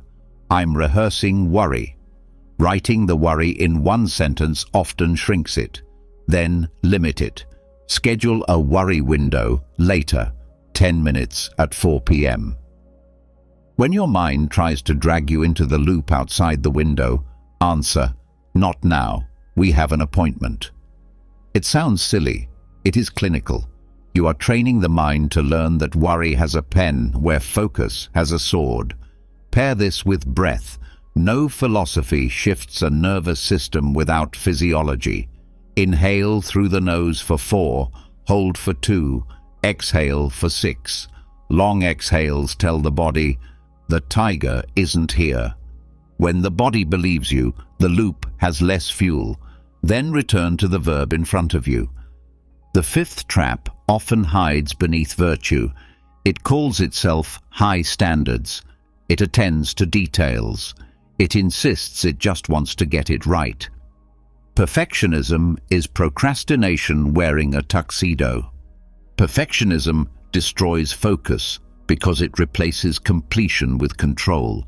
You refuse to ship, not because the work needs more time, but because your identity is handcuffed to how the work will be received. You sand the same corner while the structure remains unbuilt. You rewrite the first paragraph 10 times and never draft the last 5 pages. You are not protecting quality. You are protecting yourself from the pain of being seen unfinished. Marcus wrote, "Be content to act justly, speak the truth, be temperate. If anything, add humility, the humility to be in process." Seneca said, "While we wait for life, life passes. While you wait for perfect, impact passes." The Stoic standard is excellence, not obsession. Excellence knows when further polishing yields negligible returns compared to shipping, learning, iterating. The counter is to define good enough before you begin.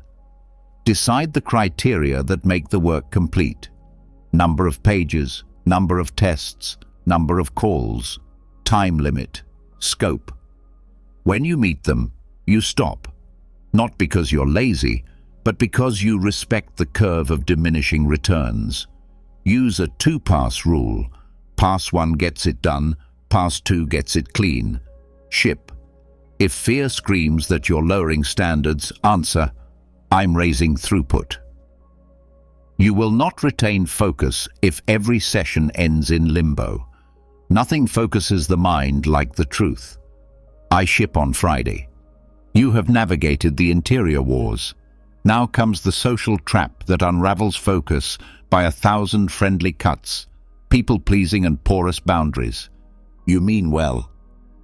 You say yes to help, to coffee, to quick feedback, to jump on a call, because you want to be kind, to be seen as a team player, to avoid the sting of disappointing anyone. Your calendar blooms with other people's priorities. You arrive at your own work shrunken and late. You call it generosity. Your results call it self-betrayal. The Stoics were not cruel. They were precise. Justice is one of the 4 cardinal virtues. But justice without prudence collapses into martyrdom. Marcus cared deeply for his responsibilities and yet carved time to think, write, marshal his inner resources. He understood that a scattered emperor is a danger to an empire. You are an empire of projects, loved ones, duties. Your lack of boundaries is not noble, it is negligent. The counter is a pre-written no and a calendar with gates. Script phrases that decline without drama. I'm heads down on a deadline this week. Can we revisit this next Tuesday? That's not in my scope, but here's a resource. I can review 1 page, not 10. Put your anchor tasks in your calendar first, in blocks that repeat. Protect them like appointments with someone you respect. If you break them, repair with the same seriousness you'd use if you missed a meeting with a client. A boundary is not a wall, it is a door you control. People will test it. Let them learn your door has a handle on only one side. The 7th trap feels like fatigue, and it is, but not from effort, from indecision. Decision fatigue is the slow leak that makes focus impossible, because every little choice siphons the fuel you need for the big choices. You leave your day to improvisation. You open your laptop to a vacant mind and a full inbox. You choose in the moment. What should I do first? Check messages or start the report? Coffee now or later? Gym today or tomorrow? Every trivial question takes a bite from the same loaf of will. By noon, crumbs. You call it a slump. It's starvation by 1,000 maybes. The Stoics loved ritual because ritual preserves attention. Marcus started mornings with reminders. Seneca ended evenings with audits. Epictetus taught students to pre-decide how they would respond to predictable provocations. Pre-deciding is compassion for your future self. The counter is to architect your day the way a pilot runs a checklist. Decide your 1 anchor task the night before and lay out your tools. Decide your first 90 minutes and defend it. Decide your lunch, your gym window, your shutdown ritual. Keep your wardrobe simple, your breakfast boring, your desk arranged. This is not asceticism, it is kindness. Save your fresh decisions for fresh problems. When you lower the friction of beginning, focus doesn't have to beg for a seat. It finds its chair ready. The 8th trap is the biggest because it contains all the others, like a house contains rooms. Mental clutter born of unlived priorities. It is the habit of carrying unfinished business in your head instead of in a trusted system. It's the constant "don't forget" whisper while you try to concentrate. It's living half in yesterday's guilt and half in tomorrow's fear. It's never being here. The Stoics cured this with 2 edges, presence and perspective. Presence, attending to the thing at hand with your whole self. Perspective, remembering how small most of it is when measured against death. Marcus combined both ruthlessly. Do what's necessary, what the nature of the situation demands, and do it with kindness and humility. Then he remembered he could die in the afternoon. In that remembering, his priorities simplified themselves. The counter is to build an external brain and a spiritual backbone. External brain. Capture everything that tugs at your mind into a single trusted list, not 10 apps. 1 list for actions, 1 list for waiting for, 1 calendar for time-bound commitments. Review daily and weekly. When your brain knows the system won't drop anything, it stops shouting reminders during deep work. Spiritual backbone. Adopt the Stoic 2-step each morning and evening.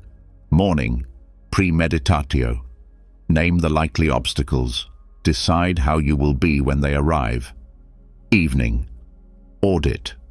What did I do well? Where did I slip? What one thing will I change tomorrow?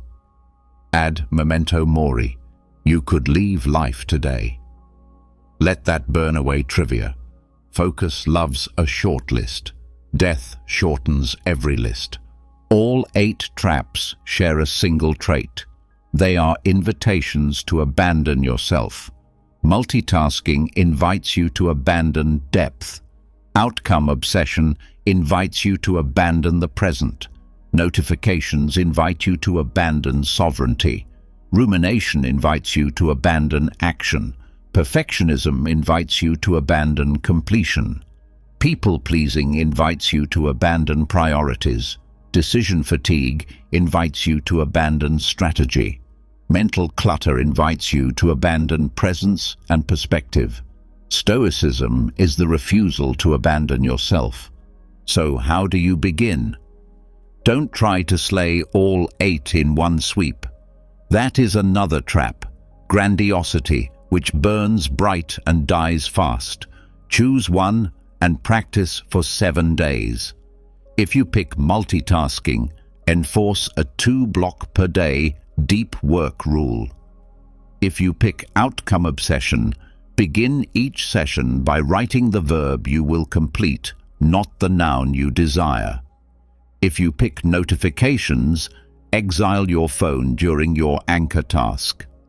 If you pick rumination, schedule your worry window and use breath as a border. If you pick perfectionism, define done before you start and ship on the second pass. If you pick boundaries, script your no and put your anchor block on the calendar like a meeting with someone you won't flake on. If you pick decision fatigue, choose your first 90 minutes the night before and prepare the scene. If you pick mental clutter, do a brain dump today and a 15-minute daily review for a week. Do it quietly. Do it without announcing yourself to the world. Do it because you respect your attention and the life it could build if it belonged to you again. Remember what Marcus knew. A day is a life in miniature. Win the minutes that matter and you win the day. Win enough days and you win a life. Not because you shouted, but because you focused. You don't need more hours, you need fewer leaks. You don't need a new mind. You need to return yours to yourself. What you want is not thrilling at first. It is steadiness, the kind that lets you sit down, begin, and keep going long enough for the work to become worthy of you. That steadiness is rare and therefore valuable. In a world drowning in stimulation, the person who can attend will appear superhuman. They are not. They are simply stoic about their attention. They direct it where it counts. They guard it like treasure, and they refuse to rent it to noise. Close your eyes for a breath. Imagine tomorrow's anchor task finished before noon, not perfectly, but fully. Imagine the relief. Imagine the room that opens in your chest when the thing you've been avoiding finally stops chasing you. That is not fantasy. That is a set of small refusals, refusing the traps, refusing to abandon yourself, refusing to let cheap novelty rent your mind at a premium. Open your eyes. Decide the first trap you will spring. Write the verb you will complete next. Remove one temptation in advance. Begin. Then, when you finish, leave a breadcrumb for tomorrow. You will return to a path already cleared. That is how focus compounds. That is how work becomes art. That is how a scattered life becomes a deliberate one. And if, at some point today, you forget and fall into an old trap, smile the way Marcus would have smiled at his own wandering mind. Return without drama. The return is your superpower. Every time you come back, you teach your attention who is in charge. Every time you come back, you are less impressed by the trap. Every time you come back, you become more yourself. Focus is not an accident. It is a philosophy, practiced minute by minute. Choose it, and you will feel the noise recede, the work deepen, and your presence acquire a weight that cannot be ignored, not because you demanded attention, but because you finally gave your attention to what matters.